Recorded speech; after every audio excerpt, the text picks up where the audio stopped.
coming on board. Please share. Go to Npp-Usa Facebook page. The link is there. Share it on your individual pages, on your individual links, on your Facebook pages. We are streaming live on Facebook and YouTube. We are streaming live on Facebook and YouTube. Roger Boatin, thank you for joining. Thank you for joining. Those that have joined, please put your full name there so we can acknowledge you and recognize you and know who is on. Wahab Esuman, thank you for joining. Wahab Esuman, thank you for joining. Thank you for joining. Wahab Esuman, thank you for joining. Samuel Entry, thank you for joining. When you join, please ensure your full name is displayed so we can recognize and appreciate you.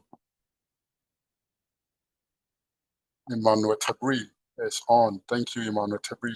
Emmanuel Tabri, thank you so much for joining and very being instrumental. Emmanuel Tabri, got him just Tabri. Thank you so much, Data, for everything that you do behind the scene. God bless you. God bless you. Our IT folks, Mr. Ebo Kwanzaa, Kofi Nyame, the branch IT folks, thank you so much for everything you do behind the scene to make our work seamless. We really want to appreciate everyone that have joined. Branch executives, Emmanuel Dakon is here. We thank you, Emmanuel Mensah. We thank you all. Dom, can you please put your full name there so we can appropriately recognize you and know who is on? Dom, thank you for joining. Thank you for joining.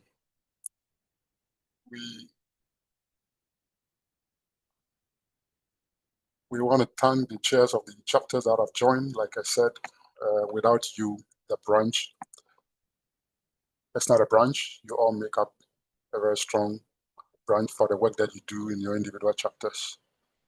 And Tabiri Jata, chair of the Pennsylvania chapter, we thank you so much for all the efforts and all the work. We just gave us a few minutes. We want to make sure that everybody who is in there, Dr. Charles Dakwa is here. Thank you, Dr. Charles Dakwa, for joining. Anna Juma, thank you. Thank you. Thank you for joining. Gordon, thank you. Kwame Boache, thank you. Please, when you join, display your full name so we can recognize you. We can recognize you and address you by your full name. Sister Bertha, thank you so much for joining. Sister Bertha, I hope I got that correct. Edward Osafo Ej, thank you for joining. Edward Osafo Ej, thank you for joining. Nanis, thank you for joining. I hope that is your your official name. James, thank you for joining. Yeah, that's it. Yeah, James, thank you for joining. We really appreciate you for coming. We are streaming live on Facebook and YouTube, so please, you can go to our Npp-Usa Facebook page. The link is there. Take it, and post it on your individual pages, and you can even post it on the individual chapters platform. Mami Drew, thank you for joining. Thank you all for coming on board.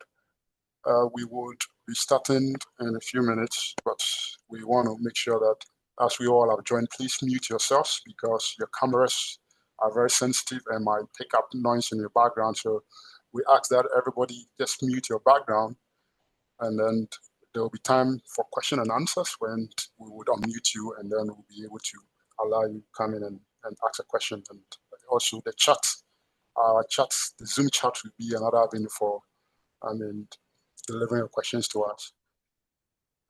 We ask that everyone share our link, share it on your individual pages, your Facebook pages, and then let others know that the program has just entered a phase where we're going to start. We thank you. iPhone, please, if you can put a proper name, that would be good. DNA, whoever is DNA, please display your full names as you come into the chat room so that we can properly acknowledge you. Display your full names so that we can properly acknowledge you. We are live on Facebook, like I said. We are streaming live across the globe. We're on YouTube. The whole world is going to be tuning in and listening. And our folks in Ghana are also tuning in and listening. Those in London, those in Europe, Asia, North America, South America, and our own United States, across the 53 states. We are streaming live. Thank you all for coming. Thank you all for joining. It's really an honor to have you here. It means so much to us. It means so much to the branch. We Really appreciate you for coming. David, thank you, David. David, thank you for joining. David, wherever you are, thank you so much. Thank you so much. In the jiffy, we would kickstart. We just want to make sure that some house cleaning stuff are in place, and then we will be good to go. So we are 8 minutes into time, and we're going to show you our program lineup. It's going to be packed. We will go through it as you see it displayed. We would have an opening prayer. We'll have a national anthem. We would, what you call, have our own anthem, as you know. And then thereafter, we will have our branch chairperson give the opening remarks. From there, we will pick our individual speakers as if the speaker strangers, let me know. We'll pick our individual speakers in the person of, Obri, and then Dr. Elizabeth, they will be speaking, they are guests. We would then after have a Q&A session. After the Q&A session, we would also have a closing remarks. Please, when you join, ensure that you're muted wherever you're joining us from. When you join, please make sure you're muted. So we have a full house today. So our guest speakers will be joining us shortly. Just give us some time. Technology, we are trying to connect all of them. And Ricky Ose, thank you for joining. Thank you for joining. So once they join, we will be kickstarting. Everything is set. We are just trying to make sure they have the connection, connectivity, everything. It's smooth. So we are all set, just trying to get our guest speakers set and ready.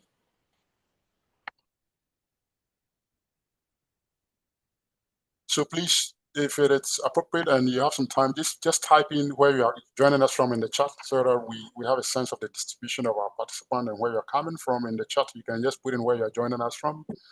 And we want to just put in the chat wherever you're joining us from. If you're joining us from Ghana, just put it there. If you're joining us from the United States, just put it there. If you're joining us from London, Europe, wherever it is, just please type it in the chat and let's have a sense of where you're joining us from. So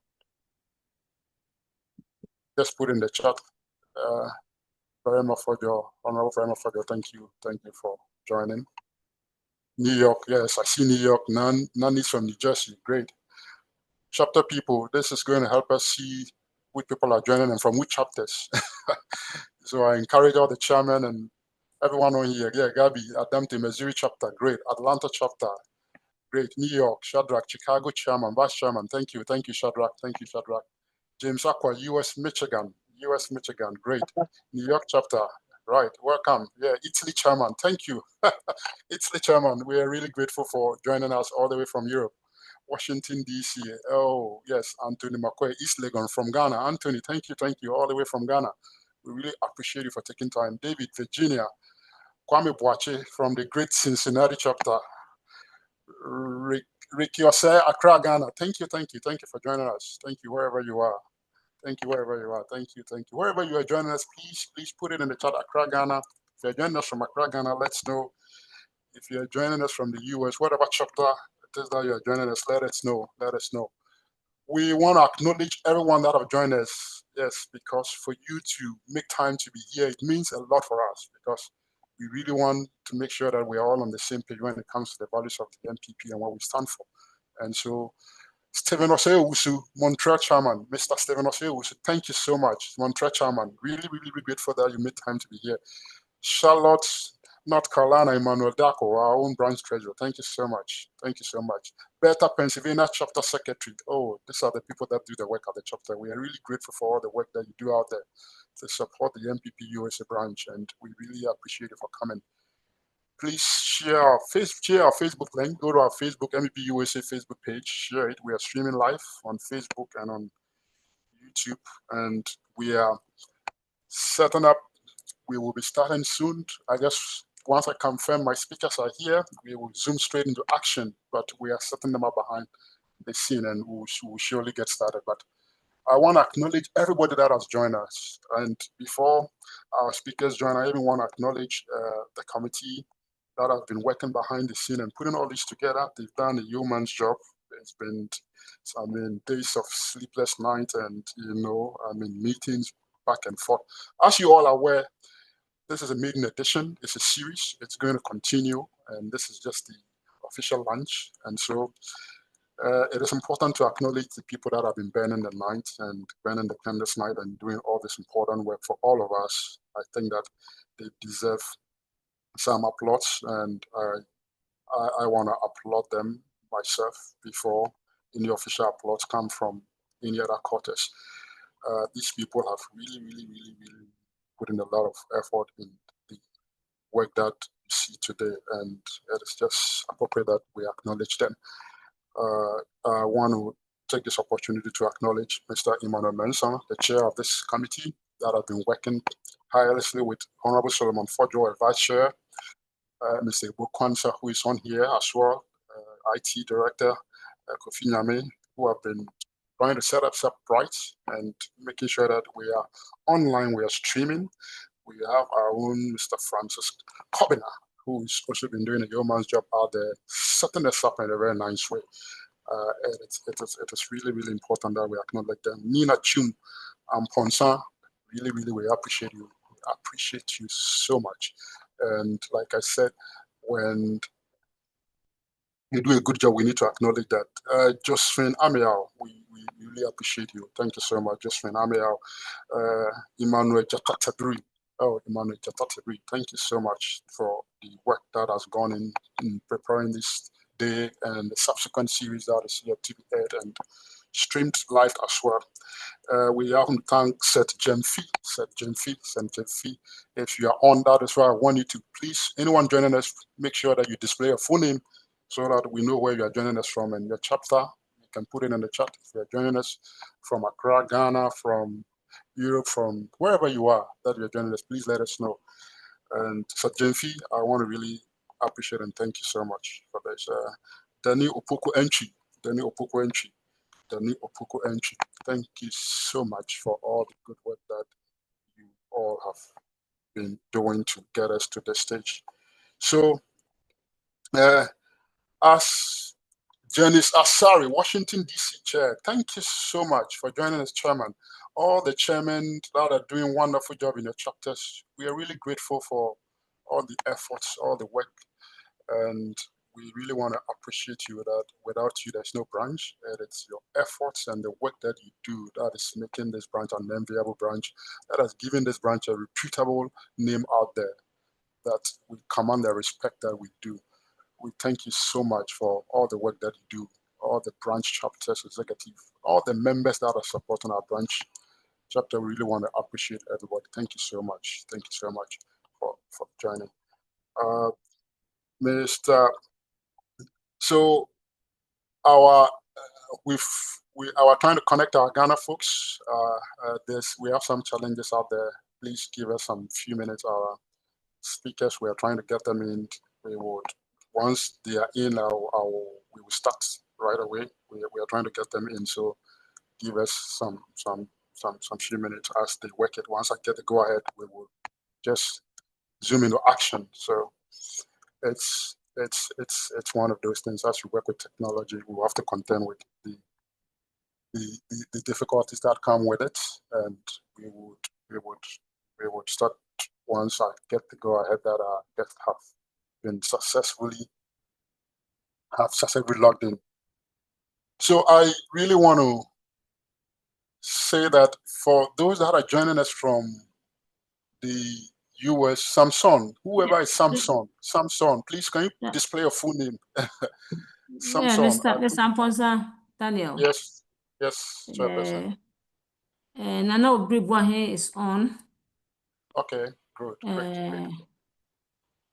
Yeah, he's on. Unfortunately, he doesn't feel too well, so we are going to have him speak early so he can get some rest here. But he's on. Yeah, so if you can acknowledge him. Thank All you. right. We thank you, former Nano-Usa. Thank you for joining us. Thank you for making time. We know you're a very busy man. Can we hear your voice, thank sir? you very much. Okay, Can you hear me? Yes, I can hear you. Oh, you are the one who joined with the Samsung SM, right? Yes. Exactly. I see. Okay. All right. Now I know who. Yes. Okay. Thank you, sir. Thank you for joining. We can hear you loud and clear. So once we start, when we get to your turn, we just let it. Okay. Now your name is being displayed. Thank you, sir. Thank you. That sounds better for us. So, ladies and gentlemen, welcome to the maiden edition of this program. We would kickstart our program, and like I said, we will have two speakers that are going to speak. After the speakers speak, we will have a Q&A, and then after the Q&A, there will be some announcements. After the announcement, we'll have some vote of thanks. After the vote of thanks, as we go on, we'll be recognizing people as they come on and as we see them. Patrick, thank you for joining. So we would have to make Nana Nano-Usa. I think, do you have some material to share just for me to be aware? And if you need to make your co-host, Come again. You have a material you're going to share. You're just going to speak through whatever you have. If you need co-host, right? I want to be sure. But regardless, the IT folks will deal with that behind the scene, and then I think so. We're going to start with the opening prayer, and then Honorable Fojo, if you are ready, can you please go off of mute, and then you can give us the opening prayer. Honorable Fojo, over to you. Thank you, sir. Okay, thank you, Mr. MC. Brothers and sisters, let's pray. Father in heaven, we thank you, we bless your name, we worship you, and we want to magnify your name for who you are. We thank you for what you have done for us. We thank you for what you keep doing for us. And we thank you for what you shall do for us. We thank you for giving us this brilliant opportunity to learn so much about our tradition. We thank you for the lives of our speakers. We thank you for everyone hearing gathered. Father, Lord, let us realize that we are MPP, the elephant, the winning symbol, and we are born to save Ghana. Let the Spirit dwell in us. Again, we have nothing to fear for the future, except that we shall forget the way you led us in the past. The way you led us in 1969 to win, the way you led us to win in the year 2000 and also in 2016. Even though we may be in 2016 and 2020, Lord, we still believe and trust that you will lead us. I pray for the leaders who will be speaking to us. Lord, I pray that you anoint their lips. Give them the clarity of thought and expression as they lead us. So at the end of the day, we shall all live here refreshed. We believe and trust that you will do it. For we have asked all this in Jesus' name with thanksgiving. Amen. Amen. Thank you, Honorable Fojo. And we would, at this point, as everyone has joined us, please make sure you're on mute. And like I said, we will be going through a lot of very important discussions here, and there will be a Q&A session for you all to be able to ask the questions. Please remember that we are being recorded live, and this program is streaming live on Facebook and on YouTube. Please share the link go to our Npp-Usa Facebook page, share it on your individual links, put it on individual chapters, and let people join from wherever they are. At this point, we would do what protocol demands of us. We are going to have our national anthem, and then thereafter, we would have the MPP anthem, and then our chairperson will give us the opening remarks. But at this point, let's all observe the national anthem. Thank you.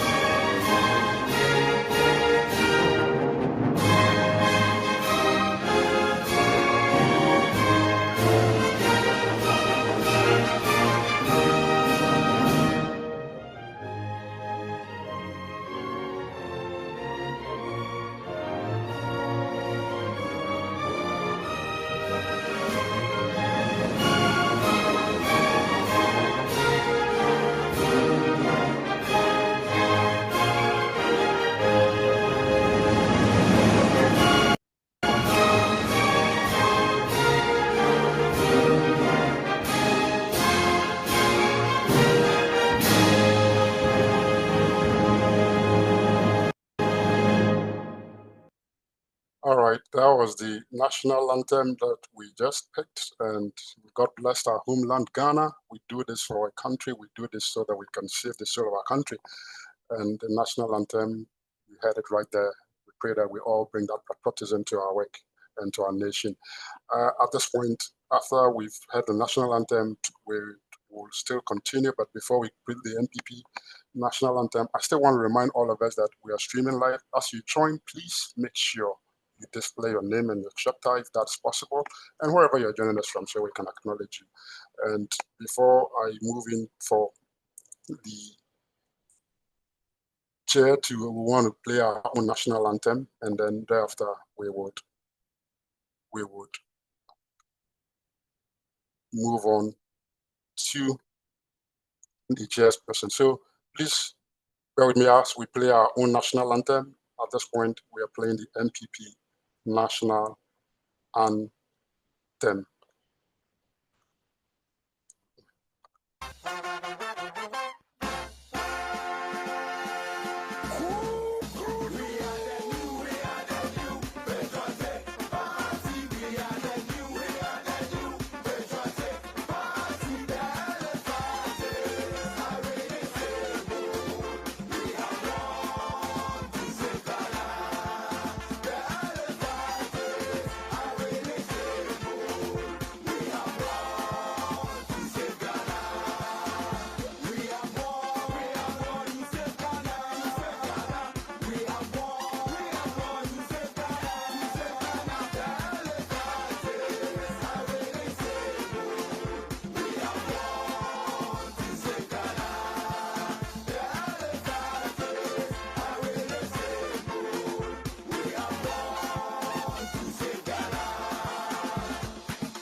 All right, that was our national anthem. We have won to save Ghana. At this point, we will move into the start of the program officially with the chairperson's remark. The chairperson, as you all may be aware, she's a very astute leader. She's led this branch in many ways, and because of her leadership today, we are here again with a very important program. At this point, without much ado, I want us to all welcome our chairperson so that she can give us the remarks, and then thereafter we'll go to our main speakers. Obaya, over to you, and thank you so much for your leadership. We are really grateful. Yeah, thank you, Daniel, and thank you, the committee that helped put this event together. MPP, as we all know it, is a political organization that has outlived so many years in our history. And as a branch, it has come to a point where we need to understand what MPP really stands for. What are our values? What are our ideals and principles? Because we seem to be drifting away from it. Because from time immemorial, the idea was that people would know what MPP really means. And it doesn't happen if you don't start to teach the new generation what MPP really stands for, what they have fought for, and what our forefathers or forebears came together to make that organization work for all of us to be part of. And as people are aging, if we don't impact that knowledge on, then what is going to happen is that we are going to have a new crop of leaders who may not even understand where the party is coming from, what we stand for, and why we are together as NPP. So this is to help us begin to learn that history, begin to teach ourselves that history, and begin to see through that history of things that we can do that can impact the country Ghana, because that is what brought these individuals together to help the party stand on its feet at this point. And I want to thank Nana Obribwahe, who has been a historian. He's an astute lawyer. But when it comes to his in-depth knowledge about the NPP, our tradition, where we are coming from and where we should be heading. Are we heading the right direction? Are we not heading the right direction? Are we training leaders, the new crop of leaders, to take over from the old generation? What are we doing? Or are we just letting our youth just walk in the party without any sense of direction? This education will help all of us learn, and the new and up-and-coming politician will get to understand NPP for what it is, so that we all can help shape the destiny of our party, to help shape the destiny of Ghana, which is the ultimate goal of what we do as political parties. So thank you all for making time to be here this morning, this afternoon, this evening, wherever you are, to be part of this. This is the first or the maiden edition, but we are going to be doing a series every month so that we can learn together, we can empower ourselves together, we can train new crop of leaders together that will take up the mantle of leadership going forward with full understanding of what NPP really stands for, what our tradition is, what our values are, what our ideals and principles are, so that will guide us in our fight in this political journey and not do things anyhow. That is so not what NPP really stands for. So thank you, everybody, for your time this evening, and we look forward to a very wonderful event. I hand it over to Mr. Mponsa. Thank you. Thank you, Baya. Thank you so much for, that brief and short and very straightforward. Thank you. I want to acknowledge that with a clap of hand for you. Thank you so much. Thank you. Yes, us, we're going to zoom into our main speaker, but before I do that, let me introduce this very important person. We want to acknowledge you for joining us wherever you are. Really, thank you for joining us. Npp-Usa, the chairperson of NPP Canada. We really appreciate you for coming on. Thank you wherever you are. Thank you so much for joining us. We hope that you will be able to share this on your chapter pages and on your Facebook pages as we are streaming live on Facebook and YouTube. At this point, we will zoom into the main reason why we are here today, and I'm going to be introducing a man that many people have known and that have contributed so much to this party. And today he's here to share with us those values that have shaped this party from the inception of this party and all the different stages that we've been through. This man is not new to many of you here, but I'm privileged to have an opportunity like this to actually introduce such a man. And he's been a very formidable part of our party. Nana Obribwahe is a seasoned lawyer, as you all may know, distinguished statesman, and one of the leading voices of the Npp-Usa tradition, a former Deputy General Secretary of the New Patriotic Party, and former Minister of State at the Ministry of Interior. He is renowned for his deep knowledge of Ghana's political evolution and his unwavering defense of constitutional democracy. As an astute legal practitioner and committed party historian, Nana Obribwahe has been instrumental in nurturing ideological consciousness and discipline within the NPP. His presentation, Understanding Our Heritage and the NPP Tradition, will trace the party's ideological evolution from the UGCC, the UP, the PP, the NPP, highlighting how liberty, responsibility, and property-owning democracy defines the NPP's enduring vision. Through this reflection, participants, we hope that you gain a renewed appreciation of the NPP's moral foundations and the enduring relevance of the Npp-Usa legacy as a guide for unity, leadership, and progress. Nana Obribwahe has been a grassroots man as well. Nana Obribwahe has represented many of our party folks in many legal cases pro bono without taking money from them, demonstrating some of our values. Nana Obribwahe, I'm really privileged to have you on, and we're really grateful for gracing this occasion. Over to you, Nana Obribwahe, and thank you for coming. Nanobi-Wine, please, IT on mute Nanobi-Wine for me. Nanobi-Wine is on mute.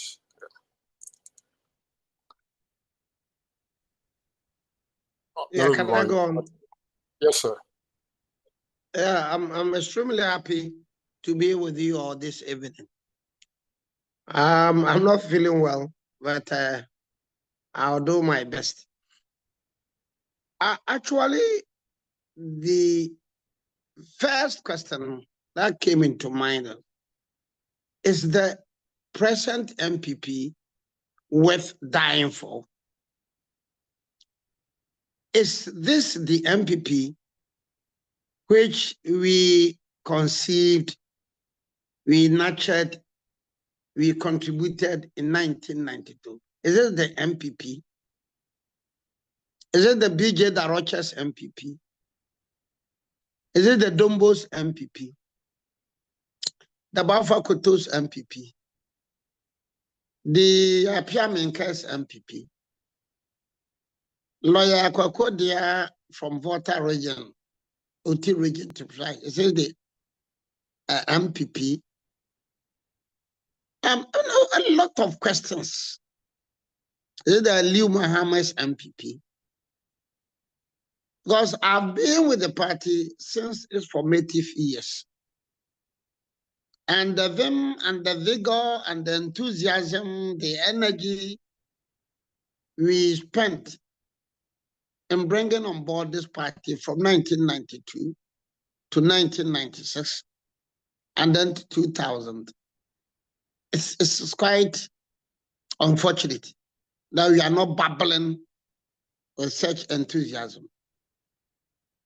Apparently, we've not lived to the accolades of this party, the New Patriotic Party. New Patriotic Party. And therefore, once the opportunity comes and we are in power from 2000 to 2008, 2016, 2024, we, leadership of the party, get to organize the party as a grassroots party. Now, permit me to use this account proverb, which says that "Owira fi ukrom hina bentia, oyira wo adwabo ase." Literally meaning that if you forget the noise of the horn of your chief, you find it difficult to trace your route. I am saying this because, look, for since 2007, I've been very instrumental agitating that, look, I don't see the reason why MPP representatives from the US, from Canada, from France, from Germany should come to Ghana to vote. No, they should stay there and vote. It has also been my contention since 2007 that it should be one man, one vote. Every card-bearing member is eligible to vote and to be voted for. So with passage of time, I think that I am highly disillusioned. I am highly disillusioned because you don't have leadership which would accept this proposal. Once you are a card-bearing member, no matter wherever you are in the US, in Canada, which part, even if it's a Trinidad Tobago, you are card-bearing member. If you are in the village, if you are Bronya, Timami, and Call, wherever you are, once you are paid up card-bearing member, you must be eligible to vote and to be voted for. I foresaw this in 2007 when monocracy crept in. No, it started with 2004. 2004, monocracy crept in. If you have money, can give money to the delegates. You give money to the delegates, they will select you. It could well be that you are not a good material. But once the delegates have selected you, you must be presented as a parliamentary candidate. In the general elections, the person will flop. So once this call has not been adhered to, once you don't get the national officers of the party wholeheartedly supporting this call, then I believe that, look, I think that I've done my best. Let me take a backstage. No, we all foresaw, and honestly speaking, some of us foresaw that we are going to lose certain seats in 2024. We foresaw. Sunyani East, Sunyani West. The signs were clear. Berekum, Janjane, Doma, Central. The signs were so clear that we're going to lose those seats. So we want only one seat in the whole Bono region. And that one seat was a new entrant, Kanodamwa. If it had been one man, one vote, a lot of the certain MPs would have lost at the primaries.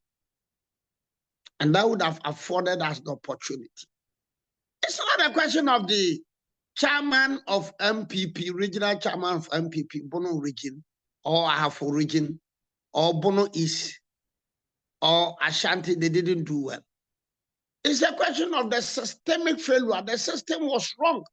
The system was tainted with fraud. The system was tainted with irregularities. And therefore, we are going to reap worst results. And in some constituencies, some eligible candidates were disqualified for no apparent reason. So some of them went unopposed. The end result, Asante Achim, what happened? So please, my brothers and sisters, speaking for myself, the message is that one man, one vote. If you have 500,000 NPP activists in the US, paid up members, all of them will vote, and they can be voted for. If you have 100,000 in Canada, paid up members, they will vote, and they can be voted for. That is all. Look, I've been in the hem of affairs in the party. Regional chairman in 2006, deputy general secretary 2 times. The first time in the history of this country that somebody has been a deputy general secretary 2 times. A leading member of the communication team. And you realize that these are the problems we are facing. As long as we are not prepared to have it one man, one vote, then I can assure you that, look, we should dispel the notion that we are going to win in 2028. A lot of the national officers are not interested in that because some of them have accumulated money so much so that he thinks that if we have one, he has sufficient money and he knows what to do. Adanse Asokore, Katie Amon, please. Signs were clear. The young man who even wanted to contest for the primaries was nearly disqualified. Ambrose Derry, a young man wanted to contest. He was disqualified. So many places. Look, we lost a lot of seats, not because people did not vote for us, but the signs were there enthusiasm had gone down. Things were not working well for us. And these are self-inflicted problems. Self-inflicted. Imagine you have a situation. Imagine you have a. Yeah, hello. Yeah.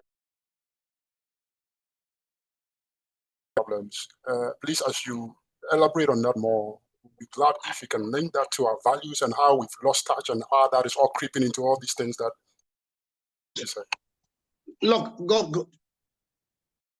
Imagine you have a situation where MPs had gone to the president, that Mr. President, to listen to the MPs.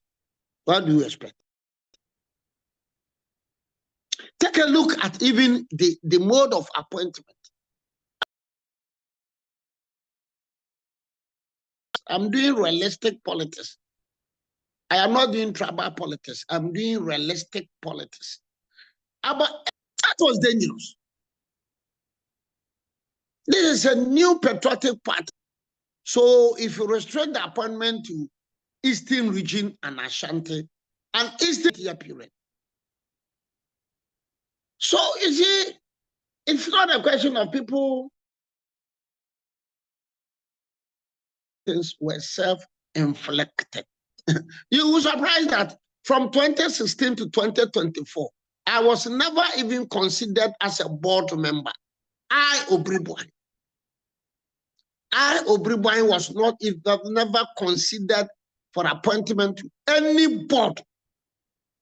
Any board. With due respect, even if you have a toilet cleaners board, I was never considered. So a lot of people are, but Obribwai, having contributed so much, has never given an appointment. Why should I exert much energy? Why should I exert much energy? No, things didn't work well, and they were all self-inflicted. They were all self-inflicted. You need leaders, national officers who will be bold, but not timorosos. They'll be bold, but not timorosos. You see, so like I said, but if you look at the pedigree of this party, which 47, the UGCC, later metamorphosed to JB Dankwa and Buzia's Congress Party. Then you have the Northern People's Party, which was born in April 1954. Then you have NLM, September 1954. Then you have the Muslim Association Party. Then you have the Togoland Congress, 1953. Then you have the Gashimofio. So by 1957, all these parties, October 1957, all these parties formed a formidable group known as the United Party. United Party. Even though the Northern People's Party had about 12 or 13 seats, and Congress Party had 1 seat. The Dombos, the CK Tadams, the Jato Kalios, the Ronald Alassans, they all agreed that Buzia should assume the leadership of the party. Discipline, discipline. Each was his brother's keeper those days. They had about 12 or 13 seats. Buzia had 1 seat. Congress, and they agreed that Kofi Buzia, you will be the leader of the opposition. On 5th March 1950,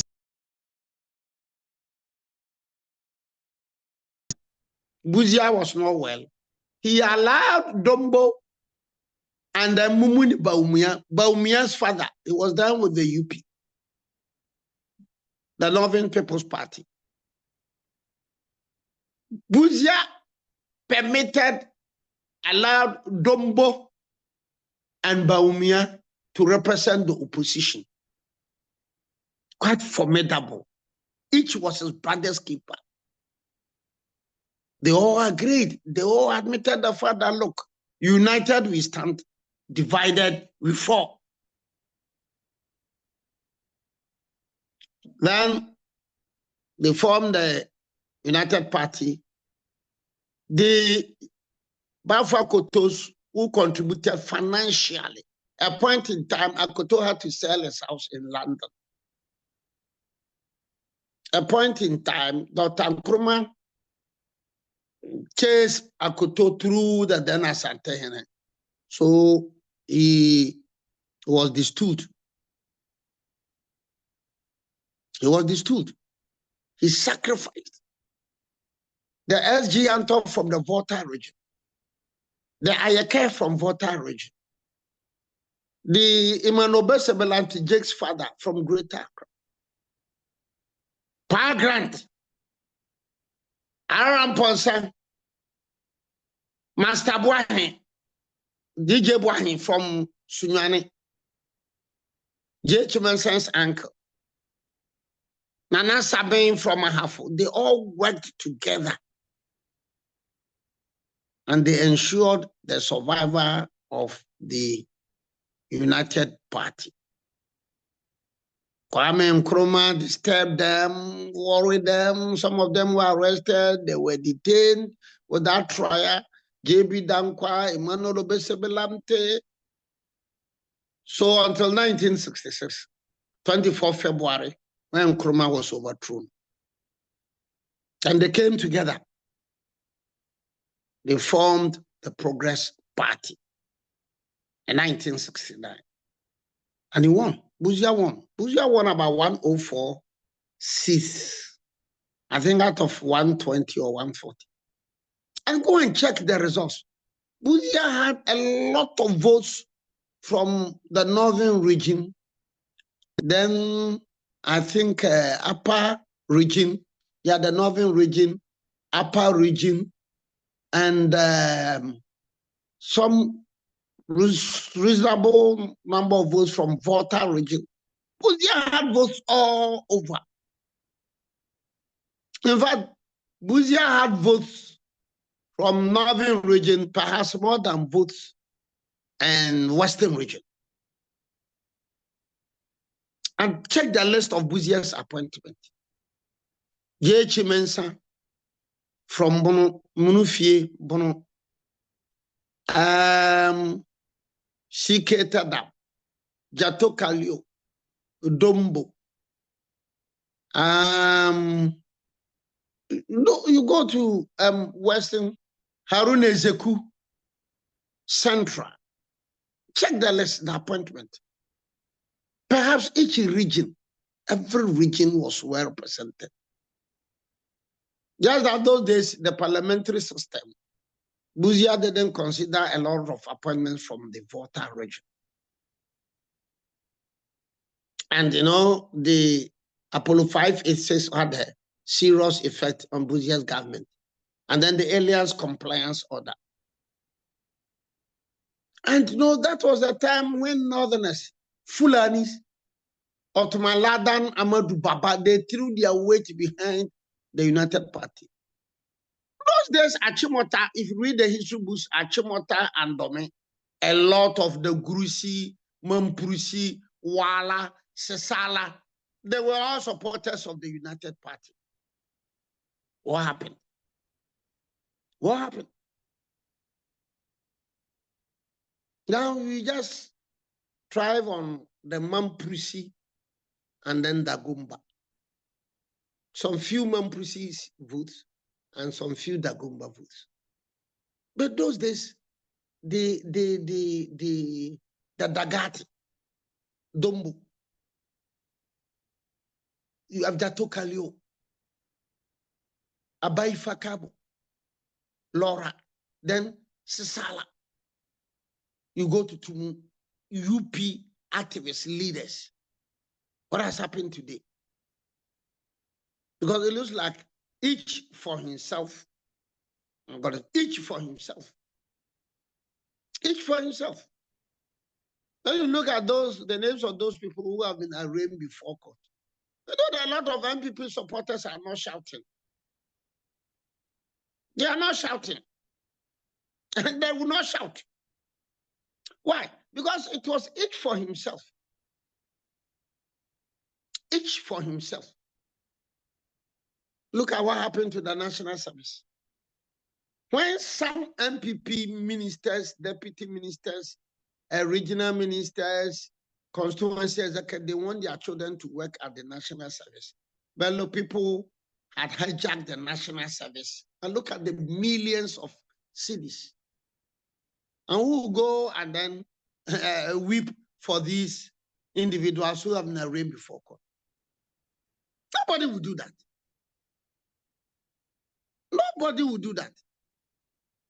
MPP as a party couldn't introduce a system whereby we would elect our own DCs and MCs. That was a very big mistake. I kept on saying, look, Nanando should ensure that we do this type of system.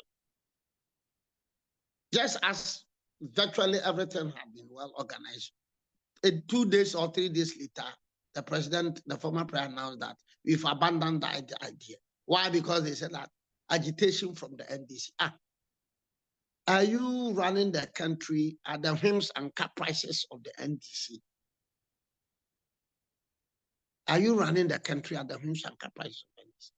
No, that is why people have fight this Galamsey fight. Look, somebody who works at the Jubilee, he has forcibly taken over a tract of land.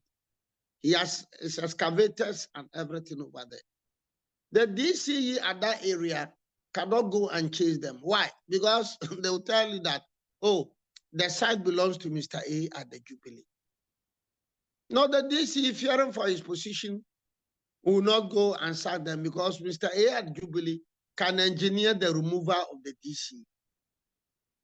That explains why indiscipline and lawlessness, they have taken better part of us in our constituencies, our districts, and our environment. Because as for NDC, it is not a political party that to endorse, that to accept, that to promote a system whereby we will vote to select them. This is NDC. Because you see, it's less create, less share, and less loot. Check their track record. Check their track record from the CPP era. From the CPP era to a Chapong, 72 to 78, Rollins, 79 briefly, 81 to 2. Check their track record. So we have that track record to move this country forward. And when the opportunity comes, we fail to live up to expectation. Then you cannot blame any individual. So please, I'm happy to be a speaker at this your maiden exercise. With passage of time, I will join and I'll contribute. But I have been very frank and forthright that, look, if we want to win 2028, we need national officers who accept that challenge, that each paid up card bearer member will vote in selecting our constituency executives, our regional executives, our national executives, our parliamentary committee. Now they are talking of expansion of delegates. I am not comfortable. I am not comfortable. I'm not talking for expansion of delegates. I'm talking for each paid up member must get the opportunity to vote and to be voted for.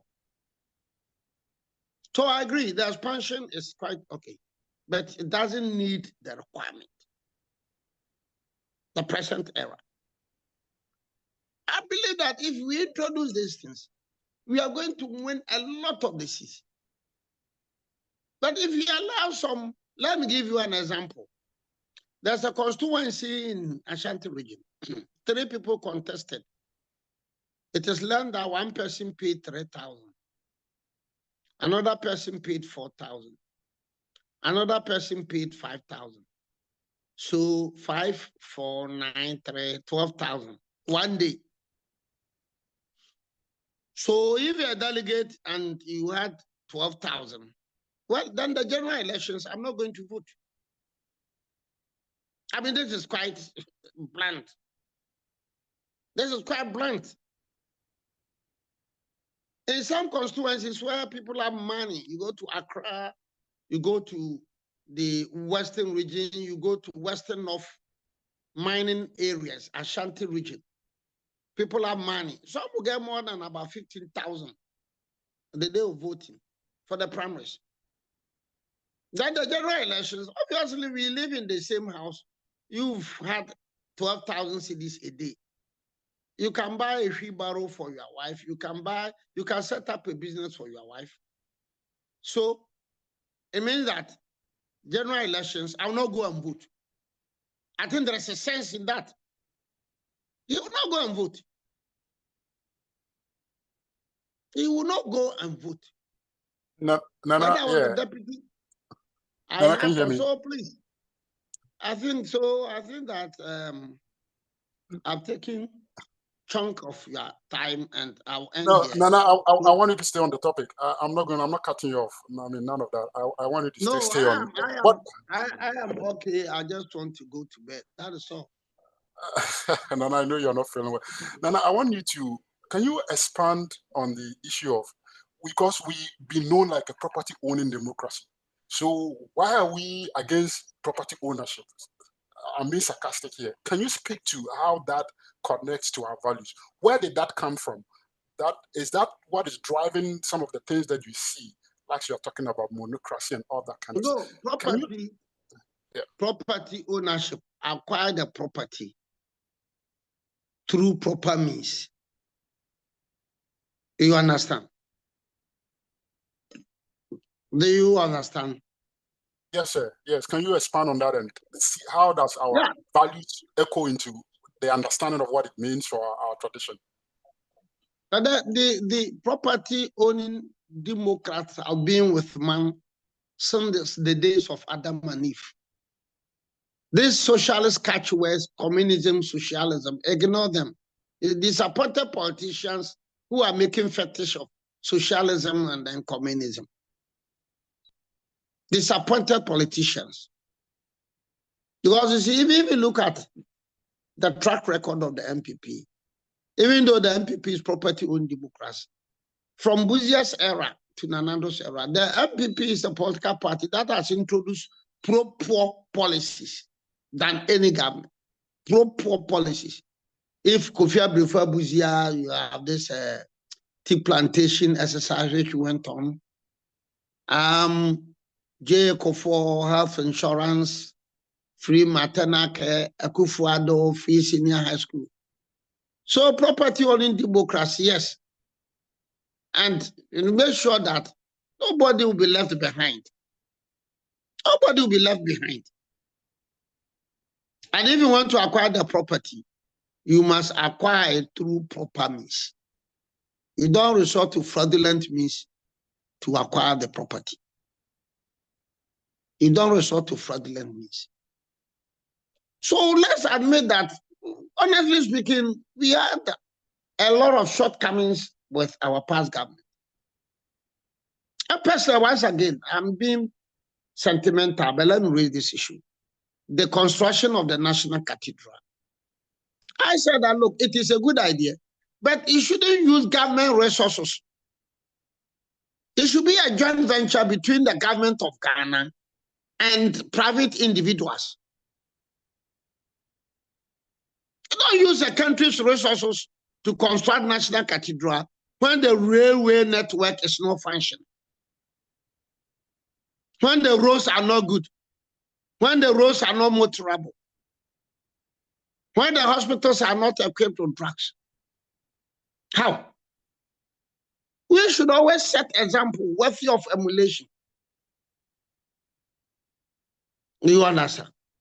So some of these ventures, our people should have requested for private participation.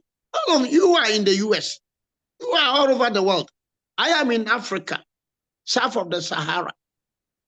You go to Malaysia, South Korea, some roads, private participation.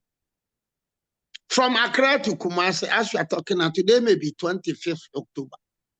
From 1st January to today, we've had more than 1,000 deaths. 1,000 human beings. 1,000 deaths. Because the road is not motorable. And yet African leaders, African intellectuals, African politicians, they'll be indulging in unproductive ventures. You have a president who talks about 24-hour economy, and he cannot even define what is meant by 24-hour economy. And also, we have a serious problem.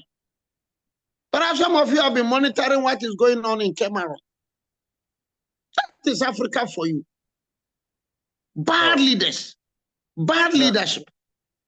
Nana, thank you so much. I think you've made the point about the party's growth from the UGCC to, the UP. Nana, I know our second speaker has joined, Honorable Elizabeth Ohene. If you are on, I acknowledge. Oh, my greetings to her. My greetings to her. And a short, once I finish it, I know Briabwa will jump straight to you. Obribwa, sorry. Sorry. So let me use this opportunity to say goodbye to you all. Nana, before you go, we really want to thank you for telling us a bit of what happened, and then also giving us... If you contact for buyer, you can get my number. All right. We really appreciate you, and we want to thank you. Nana is not feeling well, so I think we would be very grateful to let Nana go rest. Nana, we really thank you. We know you're not feeling well, but you still made time to come here, and we really appreciate it, and we want to say thank you so much. And we're going to pick our next speaker, and then from there we'll go to our Q&A. Audience, please allow that since Nana's not feeling well, he will not be available for the Q&A, but our second speaker will do justice to that, and I think that he's also very well versed about the issues. Nana, thank you, and God bless you. Thank you so much. It's a pleasure talking to you. Thank you. All right. Okay. So, guests, thank you, everyone. We will zoom in straight to if I can, if my mother is here, Madam Elizabeth, can you please speak up and let me know your microphone is working? I just want to test drive your microphone. I know we've had some technology issues on your end here. Just give us a hand wave of or say something, and let me just know your mic is live.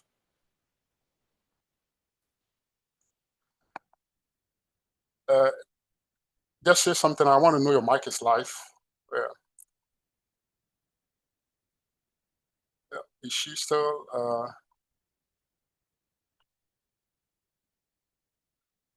Madam Elizabeth, please, if you can go off mute and just say something. I want to make sure your microphone is live and that we are hearing you loud and clear. I think there's some issues going on with her connection. She comes in and then I think it drops off again. We will try and establish, reconnect with her. But as we are waiting for her, we really want to acknowledge a few people, and we want to get her back on, and she's our next speaker. And in the meantime, I hope you're preparing your questions. We'll do justice to it, and then we'll speak through the questions and speak to the answers, but I'm hoping that we'll be able to pick our second speaker before we do that. If that doesn't happen, we will allow for some questions, and then I will choose people that will answer to some of those questions, and then we would, if our second speaker is able to join, we would connect her. But in the meantime, we are streaming live.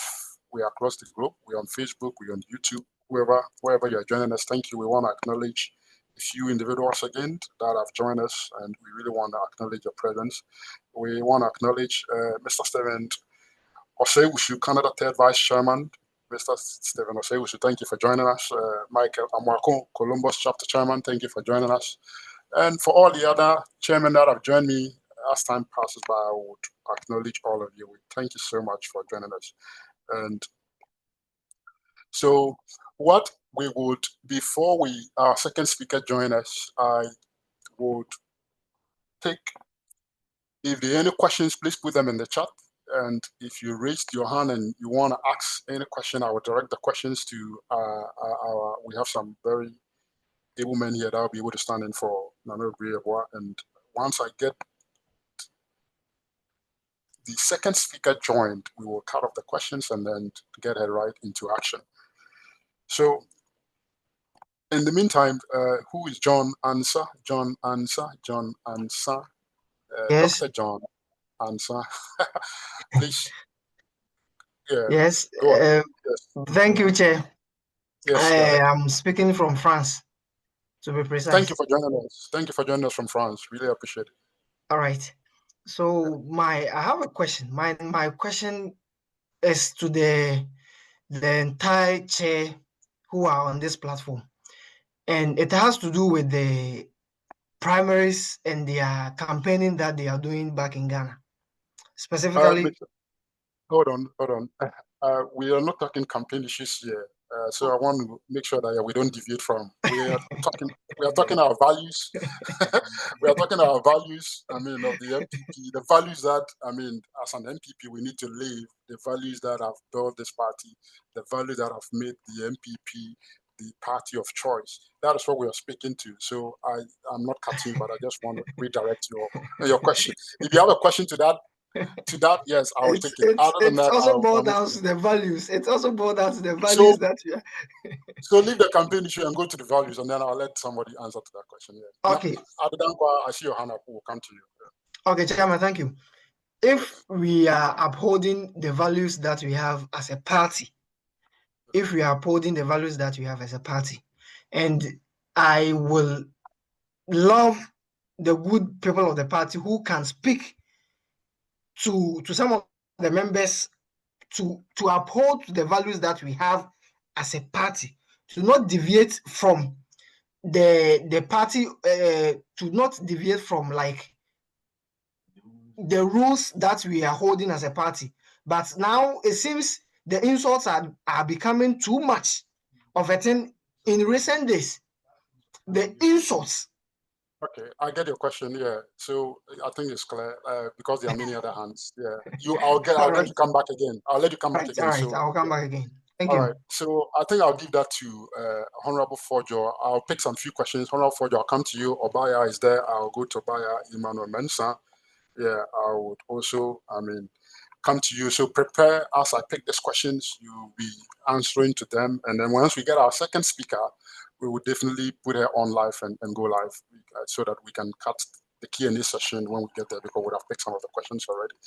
So I see Adodankwa, your hand is up. Adodankwa.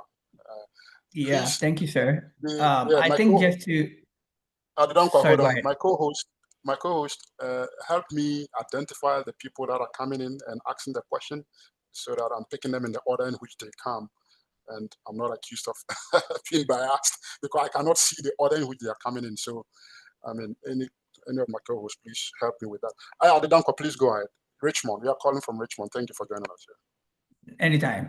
Thank you for the opportunity.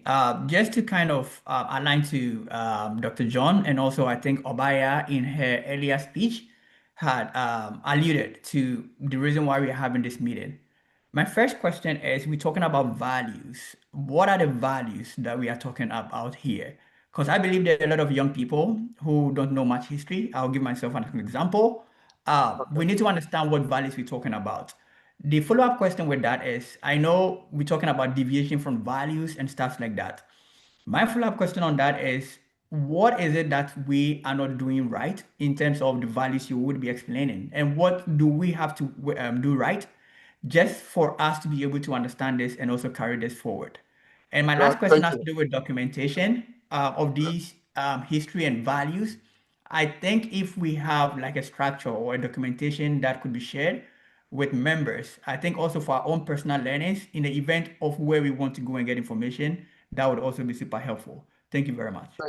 Thank you, Adedankwa. Thank you. If there are any questions from the chat, my co-host Francis, are you able to pick those questions? I want to pick one more last question, and then I'll allow these individuals to take a turn and answer this question. Francis, are you able to pick any questions in the chat if there are any? Otherwise, I would, in no order, Honorable Fojo and Honorable Baya and Emmanuel Mensa, these questions, you can pick them in any order, but I'll start with Honorable Fojo. Honorable Fojo, he talks about the issue of insults. Can you please address that? The first question. Honorable Fojo, you are on mute. Please go off of mute. Honorable Fojo, you are on mute, please. Unmute Honorable Fojo for me, please. Honorable Fojo is on mute. Unmute Honorable Fojo for me, please. Yes. Honorable Fojo, yes, you're live now. Yeah, can you repeat the question again? The first questioner asks about, he's concerned about insults. Does that define the value of NPP? NPP is known for its intellectual engagement. Why has the space been taken over by insult? He wants you to address how that is not a value or is a value and what that really means for our values. Yeah. Thank you very much. I think this is a very interesting question, and I want us to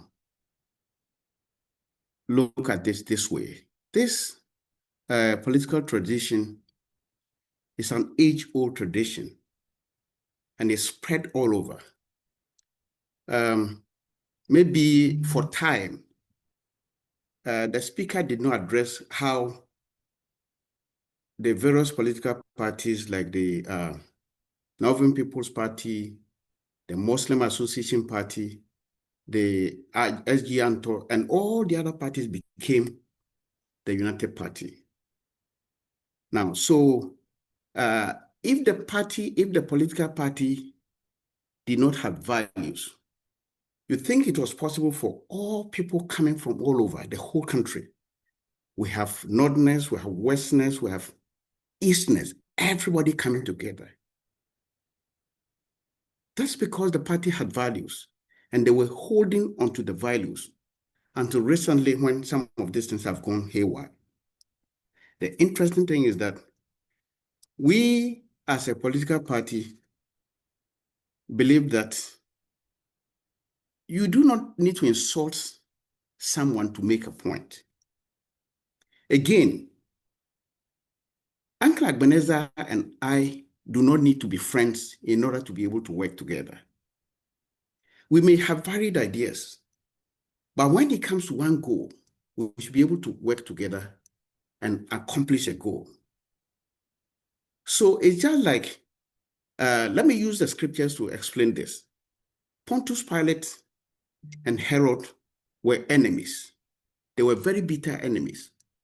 But they also in Jesus Christ an enemy who sought their destruction. And so they came together.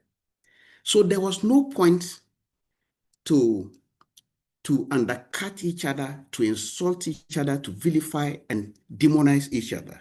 They saw Jesus, they wanted to eliminate to make sure that Jesus Christ was eliminated. If you went to the history of Europe, there was a very popular history question at our time. Coalitions disintegrated as soon as the common enemy was removed. They saw, all the European powers saw that the Napoleonic influences were spreading all over, and so they needed to come together. Each of them had their differences, but that was not the time for them to heighten their differences. So they came together, and the influence coming together, the main idea, the main focus was to remove the Napoleonic influences. And so if we have one aim, our aim is to win an election. Why do we have to undercut and insult and vilify and demonize each other? That's not part of our tradition. The Ghanaian tradition endorses respect and respect for each other. So that's not part of our tradition. That's the answer I can provide for this. Thank you.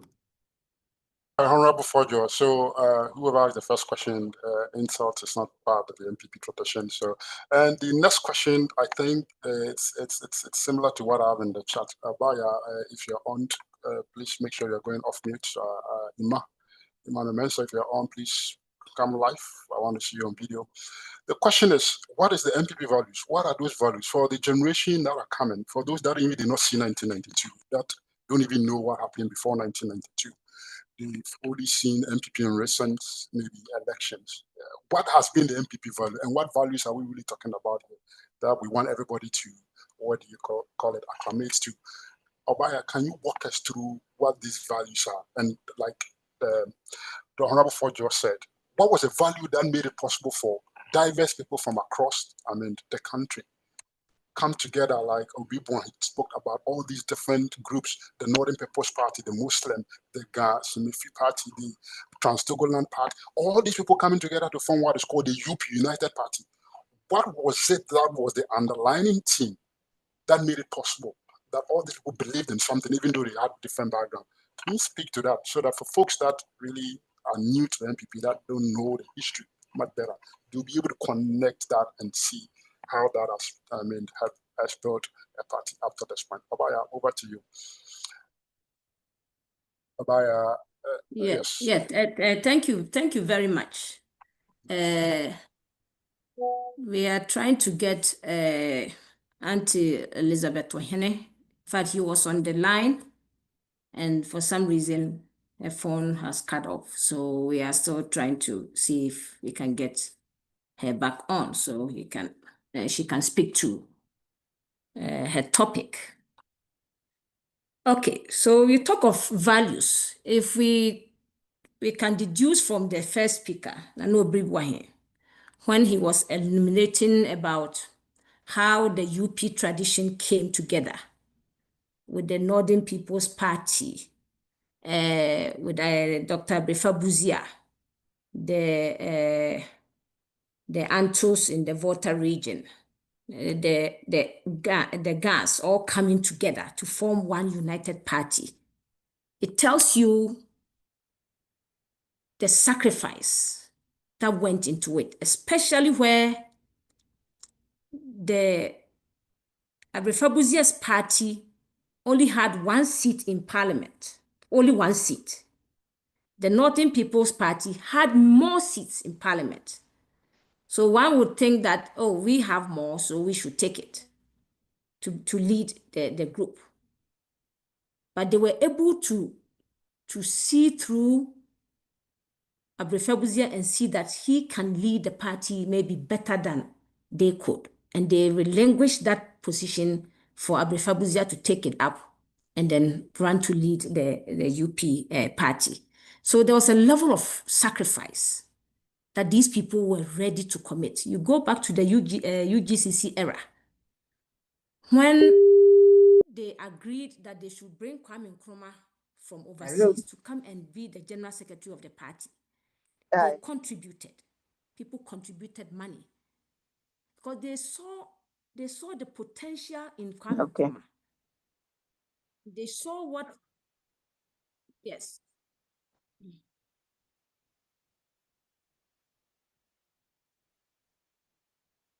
Madam, okay. Yeah, so this, okay, so this.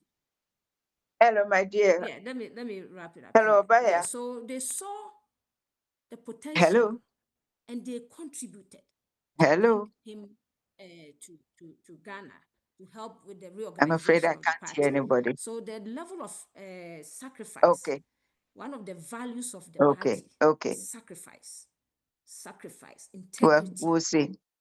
I mean, our next speaker is here, so I will end here, and then after that we'll talk about all the other aspects of our values. Thank you. Right. So those that still have questions, please keep them. As our second speaker finishes, we'll zoom into those questions right away, and then we'll seek answers for you. Madam, if you're on, can you speak? I just want to make sure that the microphone is live and that you're able to speak, and then we can all hear you. Madam, Honorable Madam. Can I speak? Yes, I can. You want me to speak? Far away. No, I can't hear her still. I can only hear you. Can she speak? No. Is she? Okay. Yeah. All right. Give us some time. We are still trying to fix the technology issues behind scene. Abaya, you can continue. Thank you. Yes. So, and then integrity. I can't hear Integrity Obaya. was also one of the key components that drove Okay. the whole formation. Okay. One of the key values that as members of this great tradition, we should aspire to uphold is integrity. Integrity in character, integrity in how we deal with each other, and also discipline. Because you look back now and then you go back in time and then you see that discipline is eluding the party. We seems to have allowed NDC to set the pace for us to follow. And we are throwing that integrity and we are throwing that discipline out of the window. Respect for each other.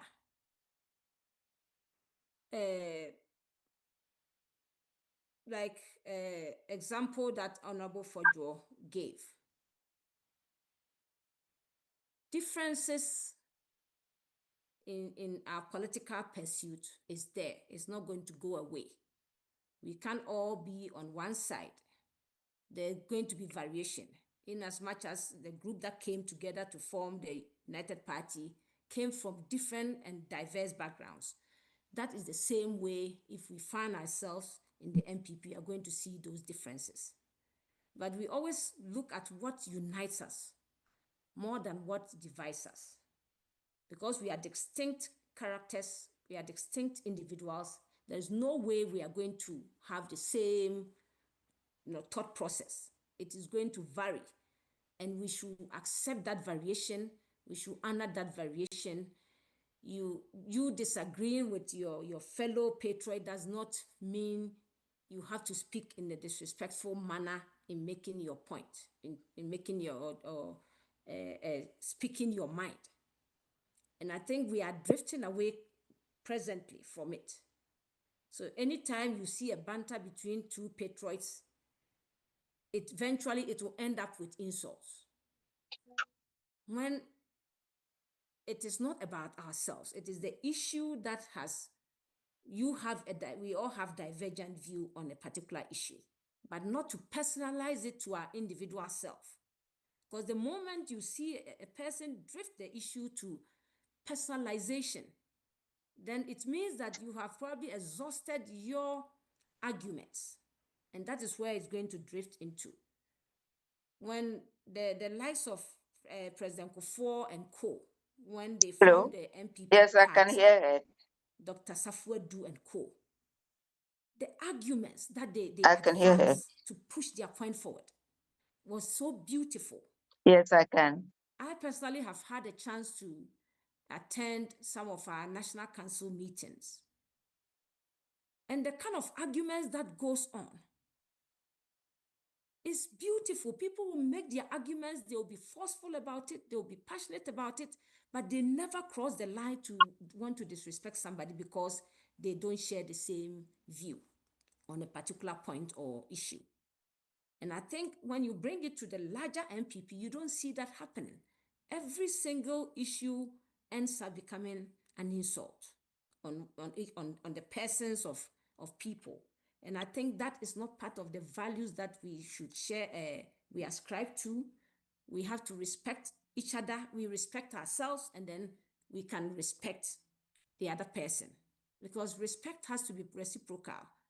If you respect somebody, the person will also accord you that same respect. If you don't respect the person, you might also have that disrespect coming to you. And once that happens, then we are drifting away from the values that our forebears, advanced, that they were able to turn that into friendship, long-lasting friendship, long-lasting relationship. Some even married each other's children, got to marry each other because they had a bond that was so unbreakable with time. And I think as a party, where I see that we didn't do so well is that we probably assumed that people would just, through osmosis, they will get to know what the values of the NPP is. And so we didn't take the time to teach ourselves to that point where we understood what the principles are. And then when it comes to our political ideology, where we stand, to be able to advance our policies in a way that speaks of what our tradition is all about.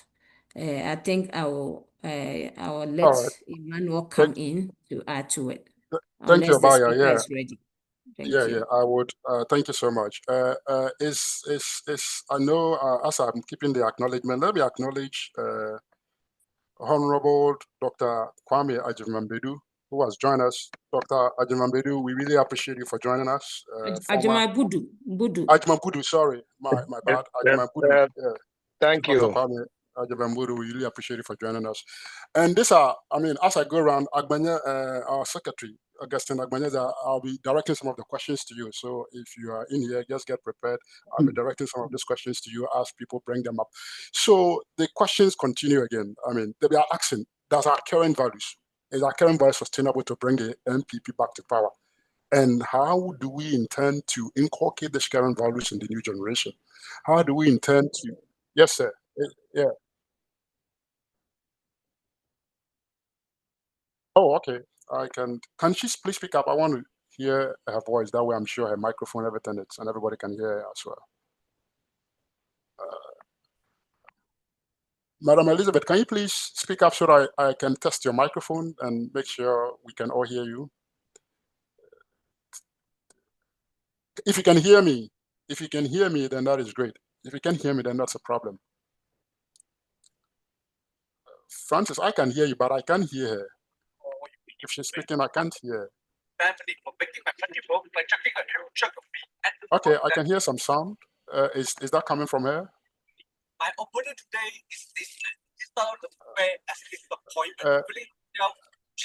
Francis, is the sound coming from her microphone? Oh, that was coming from Benjamin Damoa, Dr. Benjamin Damoa. Well, we can hear her. We can hear her. I think in the interest of time, we would proceed and then we would reconnect her. This is a series. This is just the maiden edition. There will be subsequent ones after this, and we have many speakers that are lined up. And this is just technology, so I hope we all understand. But we still proceed with the questions because there are a lot of questions in the chat. Francis, we would reconnect her on the next series, the subsequent series. Yeah. Oh, I can hear her now. Yeah, I can hear her now. She's loud and clear. Wow, then there's a problem. But we can hear you. You are very loud and clear now. You are very loud and clear. Can you hear us? You are loud and clear. Yeah, we are loud and clear. So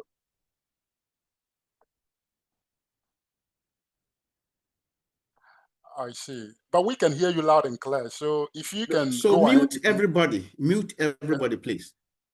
Everybody's muted. I should think so. All right.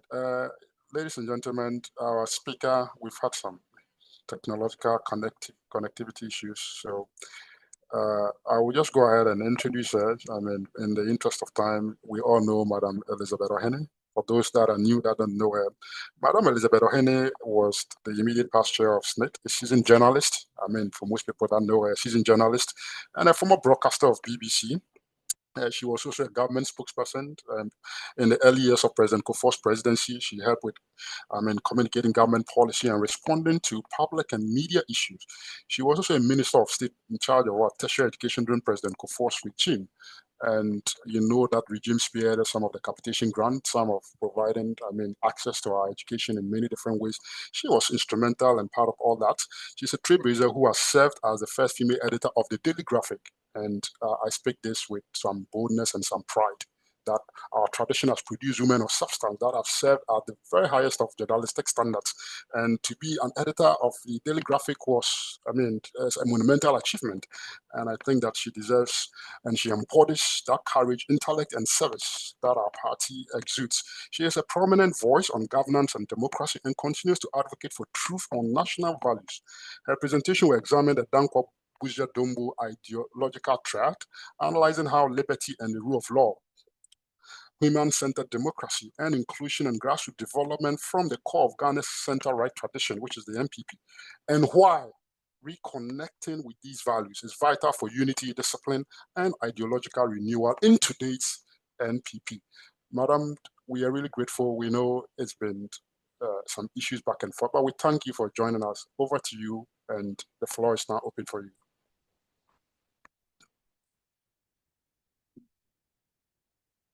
Madam Elizabeth Ohin, please go ahead. We are ready to listen to you.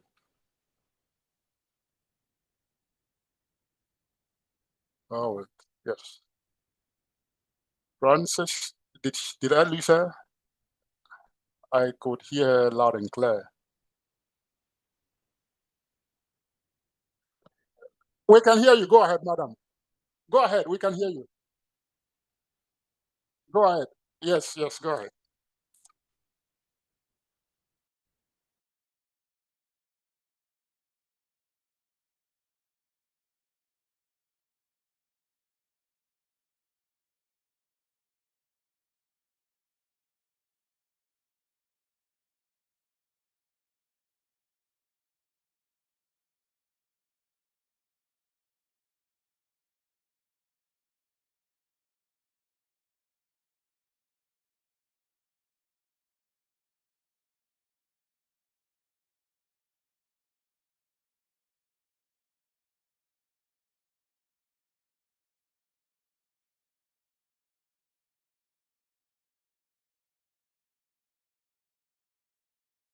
I thank Francis. Is you speaking from your microphone?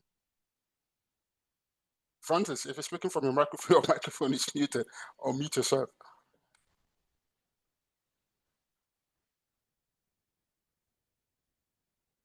Right.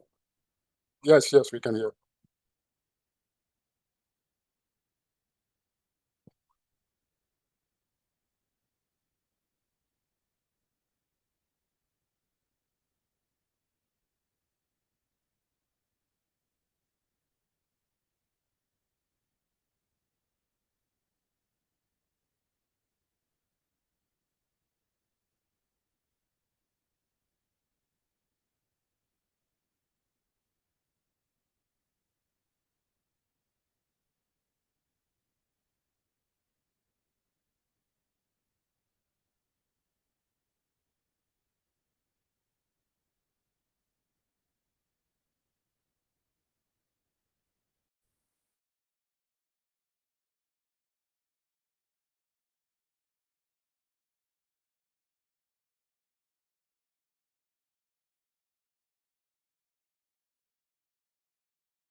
As far as the people who believed, the people who are the people we are trying to follow are concerned, they didn't say, seek ye first the political kingdom and all other things shall be added unto you. No. They believed that you don't build a nation by seeking something first, forgetting about individual liberties, forgetting about economic independence, forgetting about but just concentrate on seeking the political kingdom, and then all other things will be added. Because in reality, what happens is that nothing is added. Or having gotten what you thought would do, you have problems. Because You had trampled on individual rights. You were not clear in your mind about identifying how to get prosperity. You were not clear in your minds about liberating the energies of the people to channel it into a particular thing. You were only concentrating on one thing. And our people believed that all these things are together. Get them together. And so how do you do that together? That's where the education bit came in. They said, inclusive education. What was the biggest insult that our party and all the former antecedents of this party have been thrown at us? What is it? It has always been, in the old days at least, I don't know about now, elitist, book long, and our opponents took it as a matter of pride that they were veranda boys. Remember? Veranda girls.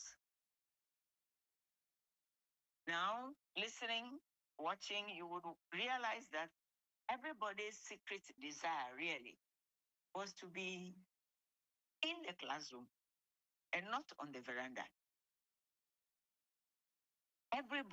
Why do you think so many people in Ghana are having what they are calling fake PhDs, fake degrees, all these things? It's because what people really, really, really, really want is to be this so-called elitist.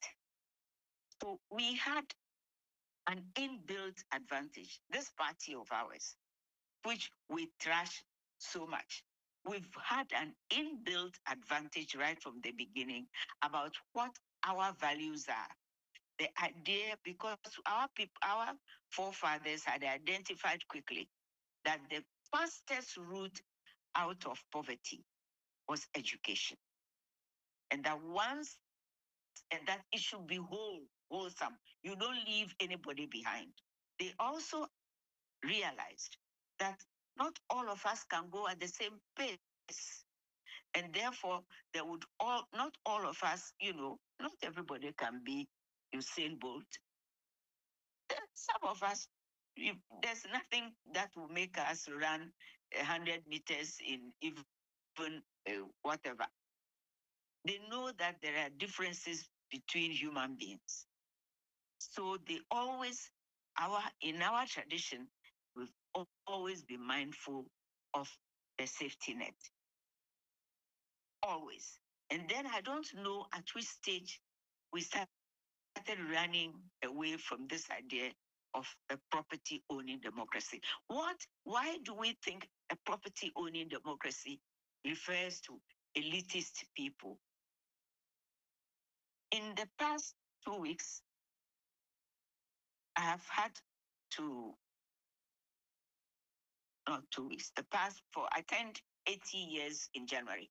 And maybe because I've become so old, in the past 4 months, I've had to see doctors quite a lot. Eye surgeons, and then a neurologist. They are all very, very highly qualified top people.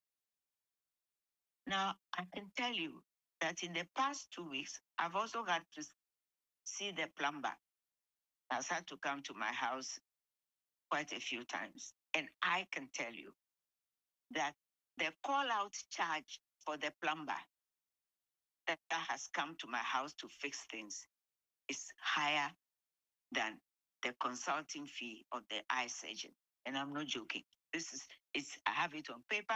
You can see it. So I don't know where we got the idea from that we should run away from the idea of a property owning democracy. Who says that they were referring only to lawyers or doctors or whatever? Everybody who will have a stake, who would feel that they have a stake in the government, in the nation, and therefore we seek to protect it, is someone that belongs properly in the NPP and all its antecedent parties. So I'm making a number of points here. That one, we do not think that these things can be done in halves. You do it together. If you know how, if you want a prosperous country, you cannot say that, oh, for the moment, people's rights can be trampled upon, and whilst we concentrate on something, and then when we have achieved that, we will remedy that. It doesn't happen. You cannot say that, oh, at the moment, what we should do is get our tradition has always believed that good governance is part of the scheme, is part of getting a prosperous nation, is part of what a government that cares about its people should do. So then people ask me, when we are in government, every time we've been in government, especially, we've had this tradition has had the opportunity of being in government on 3 occasions. Professor Npp-Usa, they lasted for what, 27 months, I think, or less. Then President J. Kufuor, he did his full eight years. Then Nana Addo Dankwa Akufo-Addo also did his full 8 years. People look at it and say, the things that people remember us for, the people that people remember Kufuor for, have not been what you would call property owning democracy. It's been health insurance, it's been the things that are like socialist inclined. But it is not true. If you want a prosperous nation, which is what our party wants, then I said at the beginning that was why they always said that they want education was important. Education means that you want a healthy nation also. Those is a package. We do not say seek this part first and then the others will be added to it. And therefore, we know that people have to be healthy, people have to go to school, people's rights have to be people's rights must be part of the package. And then you can say you can do the other things together. We don't do things in halves. So it is my submission that when we lose an election and we find, I remember in 2008 when we lost the election, a few people remember it was by the smallest of margins. Mr. Darucha, you remember him? He used to be our general secretary, and then chairman one time. We were all very upset. And then he said, you know what? It's okay. We've lost the election. But losing an election too is part of the learning process of being a democratic nation. Our party has to learn to lose, and to lose gracefully also, and to lose even when we don't deserve to lose, because that is part of the democratic process. And to lose when we deserve to lose. You lose even when you don't deserve to lose. You lose even when you do deserve to lose. Because, sometimes in politics, 2 + 2 doesn't do 4. And so if you are going to say that you add all the pluses of what Akufo-Addo did in his 8 years, and you put it all together, and you put it on a scale, side by side with the things that he got wrong. And let's say, for some people, depending on where you are looking at it from, depending on how, he might come out that the pluses outweigh the minuses. But if the voting public is not that generous, the voting public for one moment will be concentrating, zeroing in on something that really upset somebody one day. And you forget about all the things that made them happy for the 364 other days. And he will vote on the one day that upset him. That is part of the political game. So my view is this. So we should not forget that for us as a party,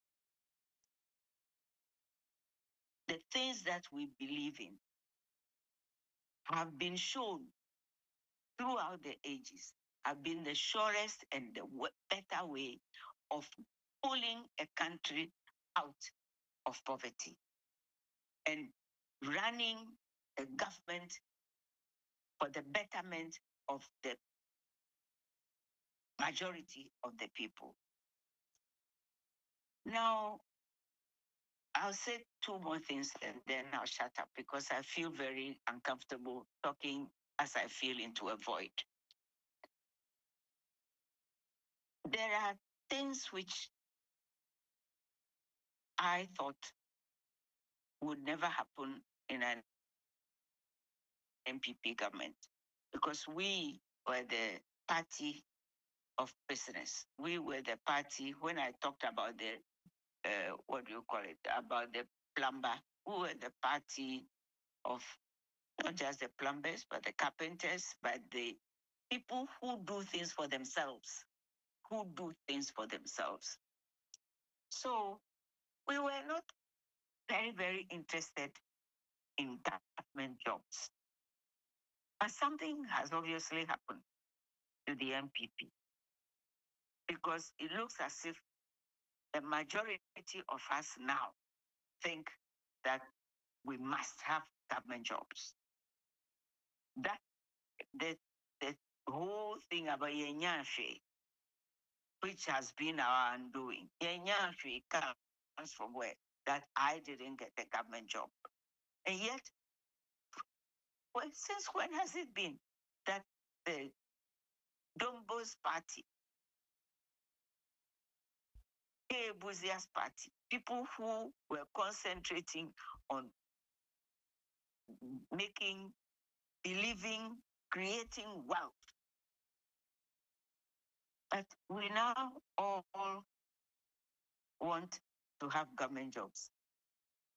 I don't have a remedy for that, but I think something definitely has gone awry with an MPP party where all of us think that the way to go forward is to get a government job. And that, I'm afraid, includes even those, and when, I'm proud. I came from the diaspora myself. When the party was being formed, I was part of it forming the bit in London. But if all of us, not just in the diaspora, but back at home, think that the important thing is to have government jobs, then I don't recognize our party anymore. I really don't. Even if we took, say, for example, this famous thing of getting MPP people into the national security, into police, into what all those. Supposing we got everybody in the past 8 years that was taken into those things was NPP. There will still be people who can legitimately say, media menyanche. So can we please go back to what we believe in, which is supposed to be the people who create wealth, who believe in doing things for ourselves, and by that, doing it for the greater good, and making sure that we don't lose sight of the fact that when we talk about governance, we are talking about all the parts. We do not seek first something and hope that another bit will be added to it. Thank you. I'm stopping because as I said, I feel like I'm speaking to a void, but I hope you people are hearing me and you don't think I'm doing a lot of nonsense. Thank you. Yeah, Madam Mahim, thank you so much for your presence. My guys do appreciate everything. I will actually send you the video of everything so that you know what actually happened. Thank you.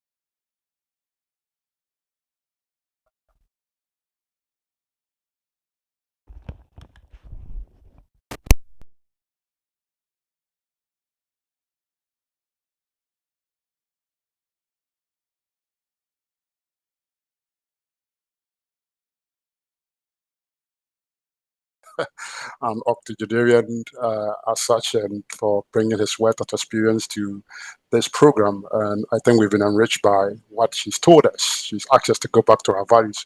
We should be a party that do things for ourselves. And I think once we pick the questions, I'm not sure a connection, but if she's unable to connect, I still have some capable people on here to be able to answer to that. But I want to acknowledge some key important personalities that have joined us. And we're really grateful. I'm told the General Secretary of the New Patriotic Party, Honorable Mr. Frimpong, what do you call it? Kadia is with us. If the chair is here, can you please acknowledge our General Secretary? I think, yeah, you'll be the right person to acknowledge. I'm really, really, really, really, really, really impressed at our General Secretary. If our General Secretary is here, can you please go off of Yes. mute? Yeah. Yeah, good evening, everyone. We count ourselves privileged this evening to have the General Secretary of our dear party, Lawyer Justin Kodia Frimpong, on the call. So I think it will be fair that we have him speak to us. So, General. Well, thank you very much, Madam Chair, and good afternoon to everyone. Fortunately, I'm also in the US currently, and when I got wind of this program, I said to myself, I cannot be in the US and miss this such an important program. I must say that I'm very, very, very elated by the statement and lecture by Nana Obi Yabua and my own grandma, Madam Elizabeth Ohen. Mommy, thank you very much for such an insightful discussions with us, and at least giving us history of our party, where we came from, the things that we did right in the past, the things that we did wrong, and the learning curve that we continue to learn as a political party. And I will start by us acknowledging what our party stands for, and which is captured in our constitution. And this has been with us since the days of UGCC, from UP, NLM, Progress Party, PFP to the NPP.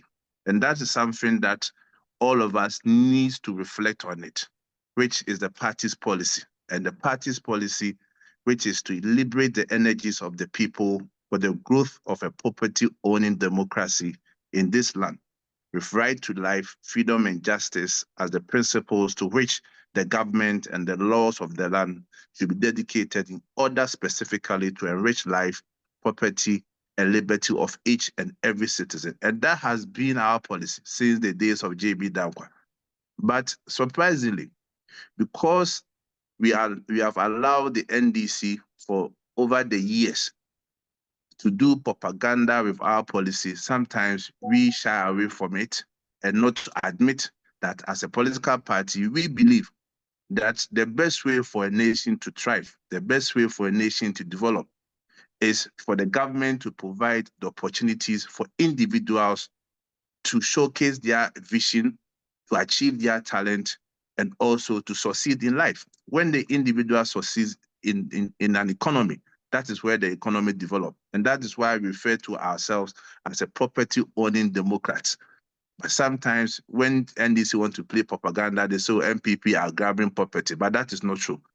And this such discussion that we are having is something that as a party we have thought about. Now, for a younger generation, people are finding it difficult to even identify the difference between the NPP and the NDC.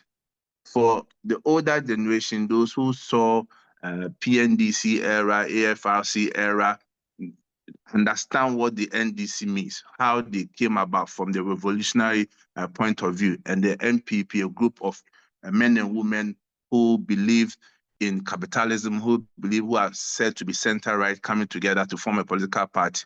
But for a younger generation nowadays, the history is something that is missing. And as a party, we need to go back to our root to get the basis or the foundations right. And that is why I'm happy that after so many years, the party has been able to establish what we refer to as the Patriotic Institute. And for me, if all of us give and provide the needed support for this Patriotic Institute, it's going to serve as the base for our party to train, to organize workshops for our members to appreciate our political party history, to understand the sacrifices that our forefathers made before we got to where we are today, for them to also understand what the new patriotic party stands for. When we say we are center-right, what does center-right means? And when we talk about property-owning democracy, when we talk about a governance that safeguards the rights, the liberty, freedom of individuals, what we mean. When we talk about private enterprise, free enterprise, what does it mean? So it is something that we've taken notice of, that we need to imbibe the sense of patriotism of our members to understand what the new patriotic party stands for. And just as Madam Elizabeth Ohen hinted earlier on, as it stands now, where we are as a party, and if we win elections, should it be the vision? Should it be the aspiration that everyone must go into government? Or should it be that it ends when we win elections? We are happy because we understand that the new patriotic party is going to provide the avenue, the platform for individual businesses to thrive, and not necessarily coming to also play a direct role in the government as I want to become a minister, I want to become a CEO. So these are some of the things that as a party with the Patriotic Institute, we will be educating our members on our history, where we are as a party, and going forward, how we are able to communicate our tradition to the Ghanaian public at large. Having made this point, it is also important that I need to also brief the House of where we are as a political party and going forward, the things that we need to do and the things that we are also doing in Ghana. We are aware that we went to elections and we wanted to win, but we couldn't win. And the results that came is very disappointing to all of us. And afterwards, the key thing that we did, and which with time, we will get to appreciate where we've come from as a party and the steps that we have put in place to win the elections in 2028, was for us to do what we refer to as the postmortem of the 2024 elections. Unfortunately, it will not be possible for us to put the findings out there for the whole public to know, which for good reasons, because I don't see any political party that will do SWOT analysis of its activities and come and put it out there for us to discuss. But I can assure you that we have taken serious steps on the report from Professor Michael Quay committee, and which led to us having the Constitutional Amendment Conference at Greater Accra. And the committee that work on the amendment are done with all the motions that were put forward at Legon. And I have a copy of the new amended constitution, which in due course, hopefully maybe next week, I will share the soft copy with our members so that they can appreciate what the constitution it talks about, the amended constitution. But there are key articles that we have introduced. As a political party, since 92, our biggest challenge has been that though we have intellectuals, we have professors, we have doctors, we have people from the academia, the business community, we have lacked what we refer to as a think tank group that will look at the party, plan for the party 5 years, 10 years, or even 20 years ahead. And it is not surprising that NDC have thrived on propaganda, and they have succeeded because for over the years, they have found a way to label NPP at first as an Akan party, and now they are saying NPP is an Ashanti party, which we all know is not true. But it is because deliberately they have had people who have been sowing that malicious propaganda into the system. So as a political party, with the constitution that we have now, we have come out with what we refer to as the strategic committee, whose business will be to plan for the party in the short, medium, and long term, so that at least as a party we are coherent. When we are moving on one direction, we know the outcome and we know what we are supposed to do. And it won't be that this person is driving the party to A and the other person is also driving the party to B. Another intervention in our constitution, which is also going to shape and prepare our communication to a different level, has to do with what we refer to as the communication committee. I know many of you have had issues with the party's communication in the past. MPP, we do so well when we are in government, but our problem has always been on how to communicate our achievements. And with the new constitution that we have deliberately also introduced the communication committee, which will not be the sole work of the communication director. We are supposed to have a committee that also will sit and plan on the party's communication for us. Then last and not least, it has to do with the Security and Intelligence Committee of the party, which is also captured in our constitution. All these are geared towards making sure that the mistakes or the fallout from the 2024 election is something that as the party we have really taken on board to make sure that those mistakes don't happen in 2028. We all know that one of the things that affected us in 2024 election has to do with apathy.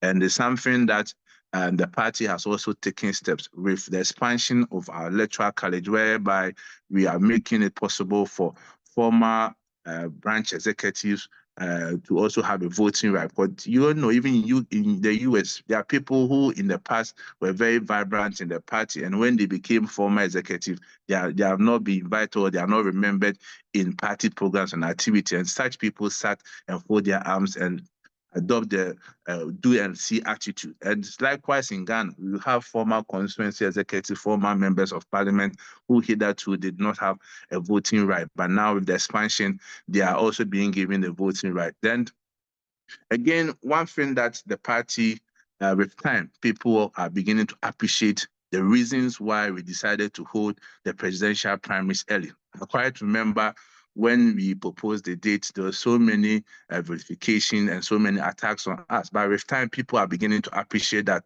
it is the best decision that we took as a party, so that at least by January 31st, you have our presidential candidate, and all the noise going on in the party, the attacks, the polarization would have subsided for us to plan for the 2028 election. So, Madam Chair, I can assure our dear members that we are on course, and no one should panic that because of internal elections, the accusations, the counter-accusations going on is something that is going to destroy the party. It will never destroy the party. Anyone who has followed political history, even from 92 coming up, whenever there's a contest, there are excesses.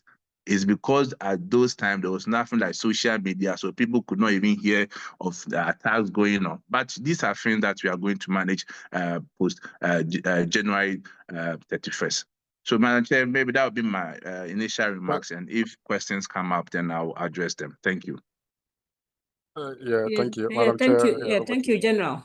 I think on the issue of chapter executives inclusion. I think we are still at arms with the party that chapters were not included in this exercise. So can you share some light on that? Well, well, we have had these discussions for a very long time, and there is a tricky position that I find myself in, because with the current constitution that I have, it reads branch executive committee. That is what the constitution says. But then again, another group have also raised an issue that the motion that was read at Legon also says branch executive officers. So these are the dilemma that we find ourselves in. Now, I've referred it back to the Constitutional and Legal Affairs Committee to have a look at it, because once the Constitution says something, it cannot be interpreted to mean otherwise. And the Constitution is the last document that we all rely on. So I think that we should stand down on this and let them officially clarify that position. But for me, I feel that chapters, branches, everyone should have a voting right, because we equally play a major role to make the party what it is now. Yeah, Obaya, if you have another question, you can go ahead. Otherwise, I'll leave it to some of the branch take executives. over, Mr. Okay. Moderator. All right. Yeah. Any of the branch executives here, if you have a question, we are privileged to have the General Secretary. I want to take one or two from branch executives. Please let me prioritize branch executive, and I'll take a few from the crowd. Any of the branch executives, whose hand is up? Help me. Who's a branch executive? Please speak up and let me pick you. Yeah, this is Chairman Evans. It's going to be Kentucky, Npp-Usa, Kentucky. All right. One question, please. Yeah. My question would be, per what the General Secretary is saying, what is so difficult for them to, allow the diaspora branches to use the BEC, that is the Branch Executive Committee, to have a voting right instead of just saying just the executives? Mind you, most of the executives here, okay, about 60% to 70% were appointees. They are not elected. Okay. All right. Sajiv, I think your point. Yeah. So my question is, why should we allow the appointed officials, okay, to be having a voting right over the chapter chairman who were duly elected? I believe that is not fair. Okay, it's not fair. All right, good question. Thank I think your question is laid out. Thank you so much. I think I want to pick Dr. Ajiman Bedu. Allow me to pick Dr. Ajiman Budu first before I go to General Secretary. Dr. Ajiman, Kwame Ajiman Budu, please go ahead. Budu. Correction, Ajiman Budu. Thank you, moderator. General, welcome online. Yes, my question is, I would like to know why, given the former branch executives or officers the privilege to vote, why can't they vote at their various constituency, rather voting at the national headquarters? Okay. All right, thank you. Yeah, Chairman, let me pick the last one. Is that Jenny's? Am I right? Is that Washington, D.C. chapter chairman, Jenny Z folder 7? I want to be sure you're the right person I'm picking on. Yes, that's Chairman Janice Asari at Washington, D.C. All right. Please go ahead with your question. Then after that, General Secretary will take his first set.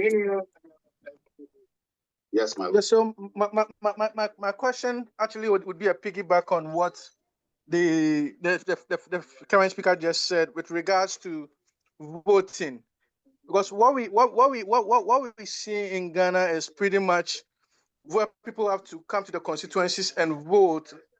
Then it's tallied to the regional centers. So is there a way that we can have directive for all external branches on how to vote once we finish the pieces, so that way we can have a whole uniform way of voting as external branches? I just wanted him to speak to that as well. Dennis, can you repeat the point again? I didn't really get it.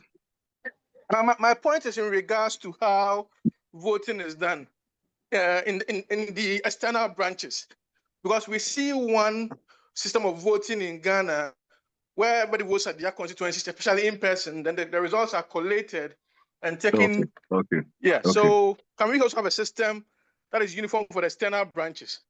So that way, because all these things that we're talking about boils down to transparency. So I believe if you have one system that's for external branches, that should also help. Thank you.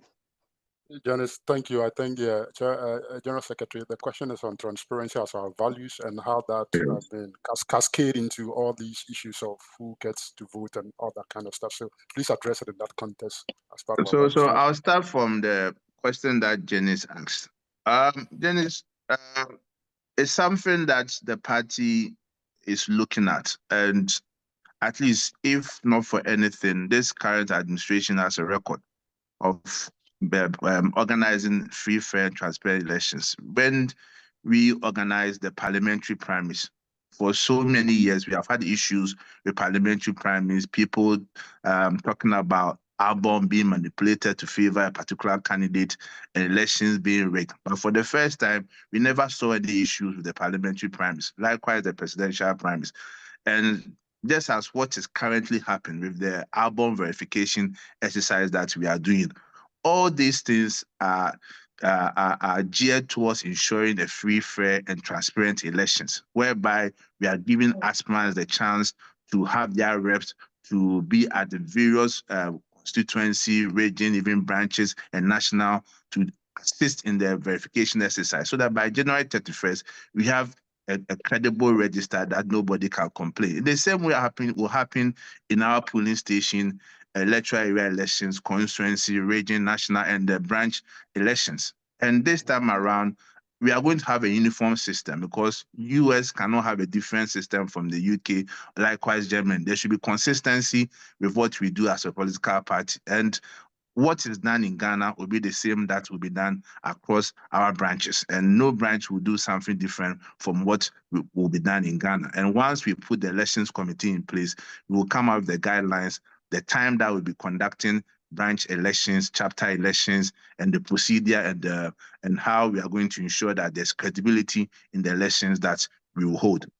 Then the second one from Dr. Ajman, Budu, on the issue of where former branch executive votes at the national level. Currently, what we are doing, just as I indicated, is the compilation of the album. Because we need to identify where you vote first, or where you are getting your voting rights first. So, if you are a former branch executive in US, certainly your name has to be captured at or in the US album. But on the day of election, so your point is, for instance, if you're a former branch executive and you are supposed to vote, definitely you are supposed to vote at national. But you are bringing in a clause that, okay, for instance, if you reside in Ejuso and you are former branch executive in the US, can you vote at Ejuso? It's doable, but it's something that I cannot confidently say that, oh, this is the decision of the elections committee. It's something that the elections committee will sit down and see whether people can move their vote to different places for the sake of convenience. But in as much as we are looking at it, we also want to be very cautious, because you know where we are now, there's so much polarization, so much mistrust, that people may begin to ask, why is this person moving this vote to that place? Someone wants to rig the election. We also want to avoid the possibility of even people thinking that the election will be skewed towards a particular person. So all these dynamics will be looked at. Then the first question, whereby I think Chairman, I've forgotten the chapter, also spoke, I think made a point which is similar to what Madam Chairperson spoke about. As I indicated, we are working with the Constitution. So if the Constitution says A, that is what we are going to work with. And we need to also appreciate the difficulty that we are also facing with the interpretation of the Constituency Executive Committee. For instance, if chapters are voting, there's nothing wrong with it. For me personally, I don't see anything wrong with it. But at least we have to make sure that no one will also be able to take us on. But respectfully, I don't think it's proper to say some branch executives are appointed, so therefore they don't have a right to vote and chapters have the right to vote. There's a reason why our constitution makes room for appointees. So for instance, if you have a deputy general secretary who has been appointed or a deputy organizer who has been appointed, then you have a regional party saying that because they have been appointed, they don't have a right to vote. I don't think that one is fair. You have a right to speak about including chapters, but you don't have a right to say why an appointee should have a voting right. Thank you. All right, General Secretary, thank you. And Shadrach, I think your hand has been raised. I acknowledge your hand. Shadrach, go ahead. And then General Secretary, once Shadrach asks the question, you take this one. You give us an update about the Patriotic Institute and how far, what has been done. I think some members want to know about that. Yeah, Mr. Shadrach, please go ahead. Shadrach Achapon, your hand is up. And I saw Nina's hand up. Nina, if you want to come back, I'll pick you. But Mr. Shadrach, please go ahead. Yeah, it's true. Yeah, I think the question I was about to ask has been answered by General already, so there's no waste All right. of. I don't Okay. waste my time. Thank you, General all right. Secretary. Welcome to the United States. Thank you. Thank you, Shadrach. Nina, your hand was up. Do you intend to ask a Yes, question? Yeah, go ahead. Mr. Daniel, thank you. And General Secretary, thank you. You answered my question already. And thank you, everyone. Wow. All right, that's good to know. Okay, All right. Mr. General Secretary, please. The Yeah, Patriotic so Institute. with the update on the Patriotic Institute, as at last week, they were doing training of trainers. We don't want to, though the headquarters at the party head office, we also want to decentralize it to the branches and the regions and constituencies as possible. So we have a team of academians who have agreed to be facilitators and lecturers for the Patriotic Institute, and they were doing their training last week. So the next step will be to train our party communicators, and then after party communicators, they will move to party officers, and it will follow with various groups who have shown interest to take part in the Patriotic Institute. But with time, every branch will have its own institute. So for instance, if the US chapter, well, I'll take it up with Madam Chair. I know 1 or 2 people have shown interest to become facilitators for the institute, whereby at least once we know that when it comes to the United States branch, these are our facilitators. They'll be having several sessions with the members who have interest. And there are some mandatory courses. The moment that you decide to enroll at the Patriotic Institute, we have some mandatory courses and some optional courses. But the mandatory courses has to do with everybody learning about or understanding the history of our party, what we stand for, how NPP came about, what we did in the past, and what the party going forward expect from each the rank and file of our party. Then there are other optional courses like I spoke about the communication training, the political strategy, election management, and all these things are optional courses of the Patriotic Institute. And I look forward to it. It's going to be very exciting and fascinating institute that is going to prepare the party to a different level. Thank you. All right. Just me, this is my personal question. Do we intend to have videos or like things put on YouTube for for those lectures or those instructions so that we can always go back and watch for those of us that will not be physically present in those institutes? I think we will end the questions here, please. This is a series. This is just a maiden edition. We'll be bringing, speakers on board, and we'll pick subsequent questions or subsequent edition. So for all those that have raised your hands, we're a little bit way past our time, and we want to respect the time of everybody. So at this point, I will ask that you bring your hands down. We'll not be picking any more questions. And then we would go straight to Mr. Emmanuel Mensah, who will give us some few announcement, and we'll do some few acknowledgement. We'll take the vote of thanks, and then we would call it a day. Mr. Emmanuel Mensah, over to you. Mr. Emmanuel Mensah, if you're on mute, please come off mute. Chair.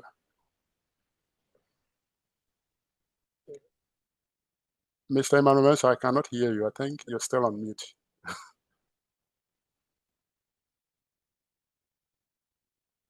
All right.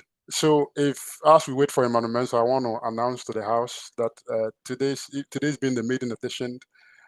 co-host, if you can help me put up the flyer. I want all of you to join me in really wishing our chairperson of the branch a happy birthday. Today is her birthday, and we really want to acknowledge her for all the work that she's been doing for this branch. I mean, I want everybody to give a thumbs up in the, Zoom. Yes. Give a Yes. thumbs up, clap your Yes. hands, yes. Yes. And then give a thumbs up for our chair lady. Our chairperson. Today is her birthday, and fortunately for us, we are having this program today.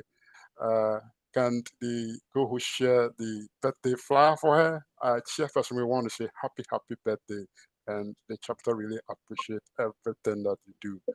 We are really grateful that our Lord has kept you up till this point, that you are leading such a very vibrant branch, one of the respectable branch across the globe, very vibrant political, branch in the U.S. Obaya Frimpong, a woman whose presence uplifts every room she enters, a beautiful spirit who carries wisdom with web faith, and her light continues to inspire those who cross her path.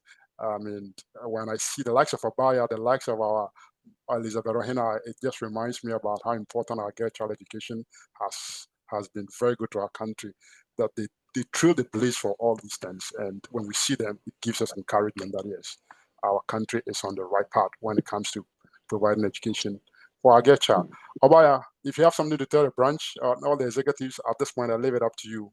Thank you so much. I'm really honored. Yeah, growing old is not easy. Not easy, not easy. Say that again. The morning pains. Woo.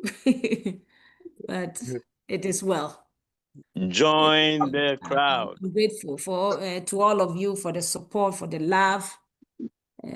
It's a blessing, and I'm grateful for the team that we've been, the family that we've been through this journey, from opposition to government to opposition, and I know we'll survive the opposition into government again. Thank you all. Thank you, Obaya. Thank you. Happy birthday. Go and have some champagne. Go and have some champagne. All right. At this point, I'll switch over to Yeah. Emmanuel Mensah. Are you ready now? Are you off mic? Emmanuel Mensah will. Yes. Can you hear me now? I can hear you now, Chairman. And Emmanuel Mensah, before you come on, let me thank Chairman. Chairman has been spearheading a lot of this work that you see here, and I really want to thank him for his devotion and commitment. Chairman, thank you, and over to you. All right. Thank you, Danny, our affable, moderator. We're so grateful to have you really lead us, through this maiden session. I know the vote of thanks will come here subsequently, but I would like to say a good thank you to every individual participants across the world. With that said, I just want to make a few announcements, here. I know that we began this, well. Unfortunately, technology sometimes can be a very, very, very tested, device or tool for us. We've seen that this night where we have had some struggles with our folks from Ghana, but we've made it up. I'm hoping that our next subsequent ones will certainly, stand out. Thank you so much. So this webinar, by kind courtesy of the branch, have really, really been put together thoughtfully. This basically is designed to have a blend of interactive, learning and live discussions, offering participants, not just an inspiration, but a structured knowledge. And we believe that, during sessions, like this, we will unveil, which in our subsequent, series will unveil, a curriculum and then the course content for upcoming, learning modules that we are, finishing, up here. In fact, these, modules are, some of them carefully, designed and still working on to finish, with the others as far as the program that we anticipate to run throughout the year is concerned. It will give members an opportunity definitely to learn through the evolution of the Dankwa Buzia and Dombo tradition and the party's philosophical foundation as well. We believe that its relevance in today's governance and global politics is certainly going to be a good, footprint, for us and for generation that will come after us to take this, from, here on. So without much, boring you all, we invite you to our next, subsequent ones, which we will be announcing through the flyers and also reaching out to other diasporans, as well, to kind of give you a more in-depth as to what to expect, of us as we're looking at literally combining digital classroom, where knowledge, gets to meet, conviction, and where history certainly meets our purpose as a tradition. So look forward to other, invitations that is going to come out. And we're hoping that all of us, will certainly make good use of this opportunity here to learn about our tradition, to at least get a formal, idea and respect to why we exist, what our heritage, does, endowed, and that kind of brings all of us, to where we are today, so we can continue to grow and therefore groom our next, youthful generation that is very eager to learn about our traditions, so that they can continue to take over from the forebears of, this party. So stay tuned. Again, official dates and speakers, great speakers that we have line up. It will definitely, inform you as, time goes on, so you get to know who these speakers, are. I can say by default, General Secretary, we have, volunteered you as our next, subsequent, speakers as well. So please accept, this unofficial invitation, from us, but we will No come to problem. you at the right, time to No problem. communicate. No problem. Yeah. Thank you so much. Indeed, we're so grateful. We cannot say that enough. And we do not take your participation and devotion for granted at all. God bless you. Thank you. Dan, I revert back to you. All right. Thank you, Emmanuel Mensah, for that elaborate. And we want to, at this point, welcome our sister Olivia Nanaya-Usa. She's popularly known as she's popularly known as the Seattle chapter chair lady. The only chair chapter lead one. Lady, That's yes, right. yes. Yeah. Olivia Nanaya-Usa. Can you I hear think, me? yes, I can hear you. Okay. The vote of thanks will come She from is her. one of my devoted chapter chairs. This is Thank Chapter you. Joe Amen. Man. Thank you. Thank Thank you, you. Joe Manu, for Thank acknowledging you. her. Thank you, Over to Chairman. you, sister. Yeah. Their Thank day you. boss are always great. Well. Say that again. Thank you. Their day boss are great. Please allow her There to you finish. go. After she's done, please allow her to finish. Go ahead, Okay, sister. Kukrudu. Oh, A everybody's she, rather.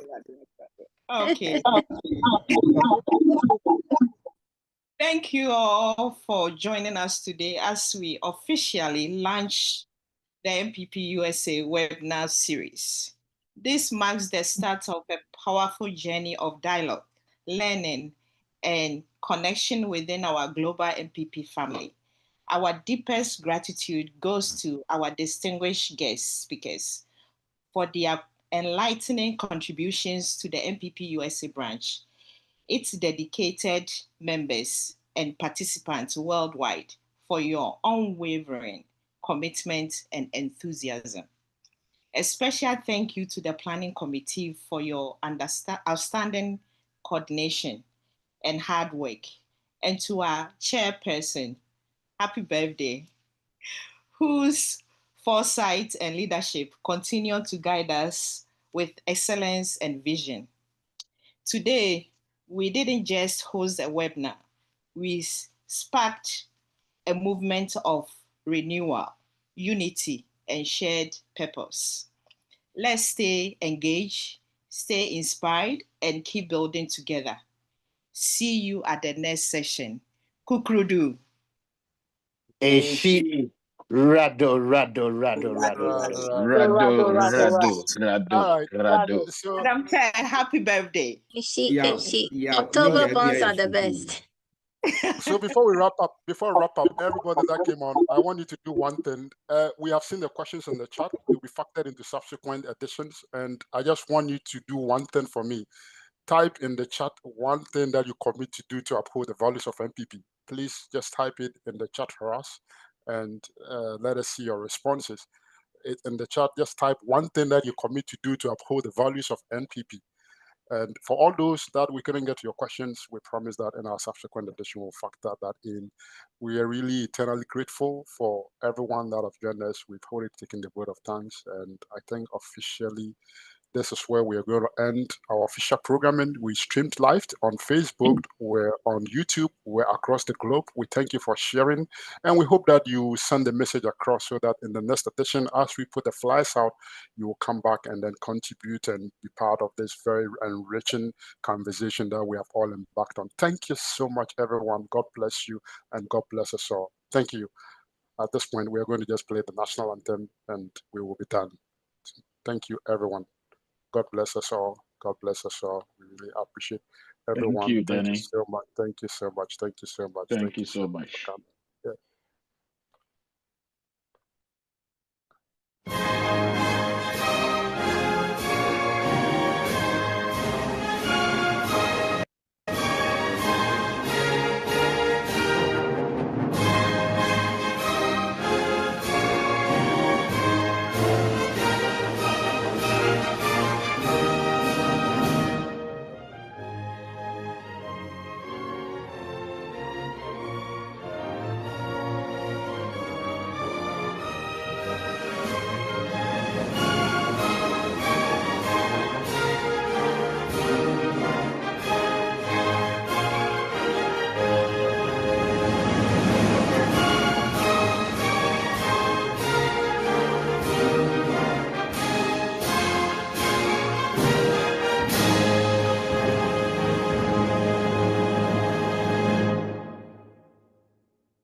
All right. Thank you all. Live streaming ends.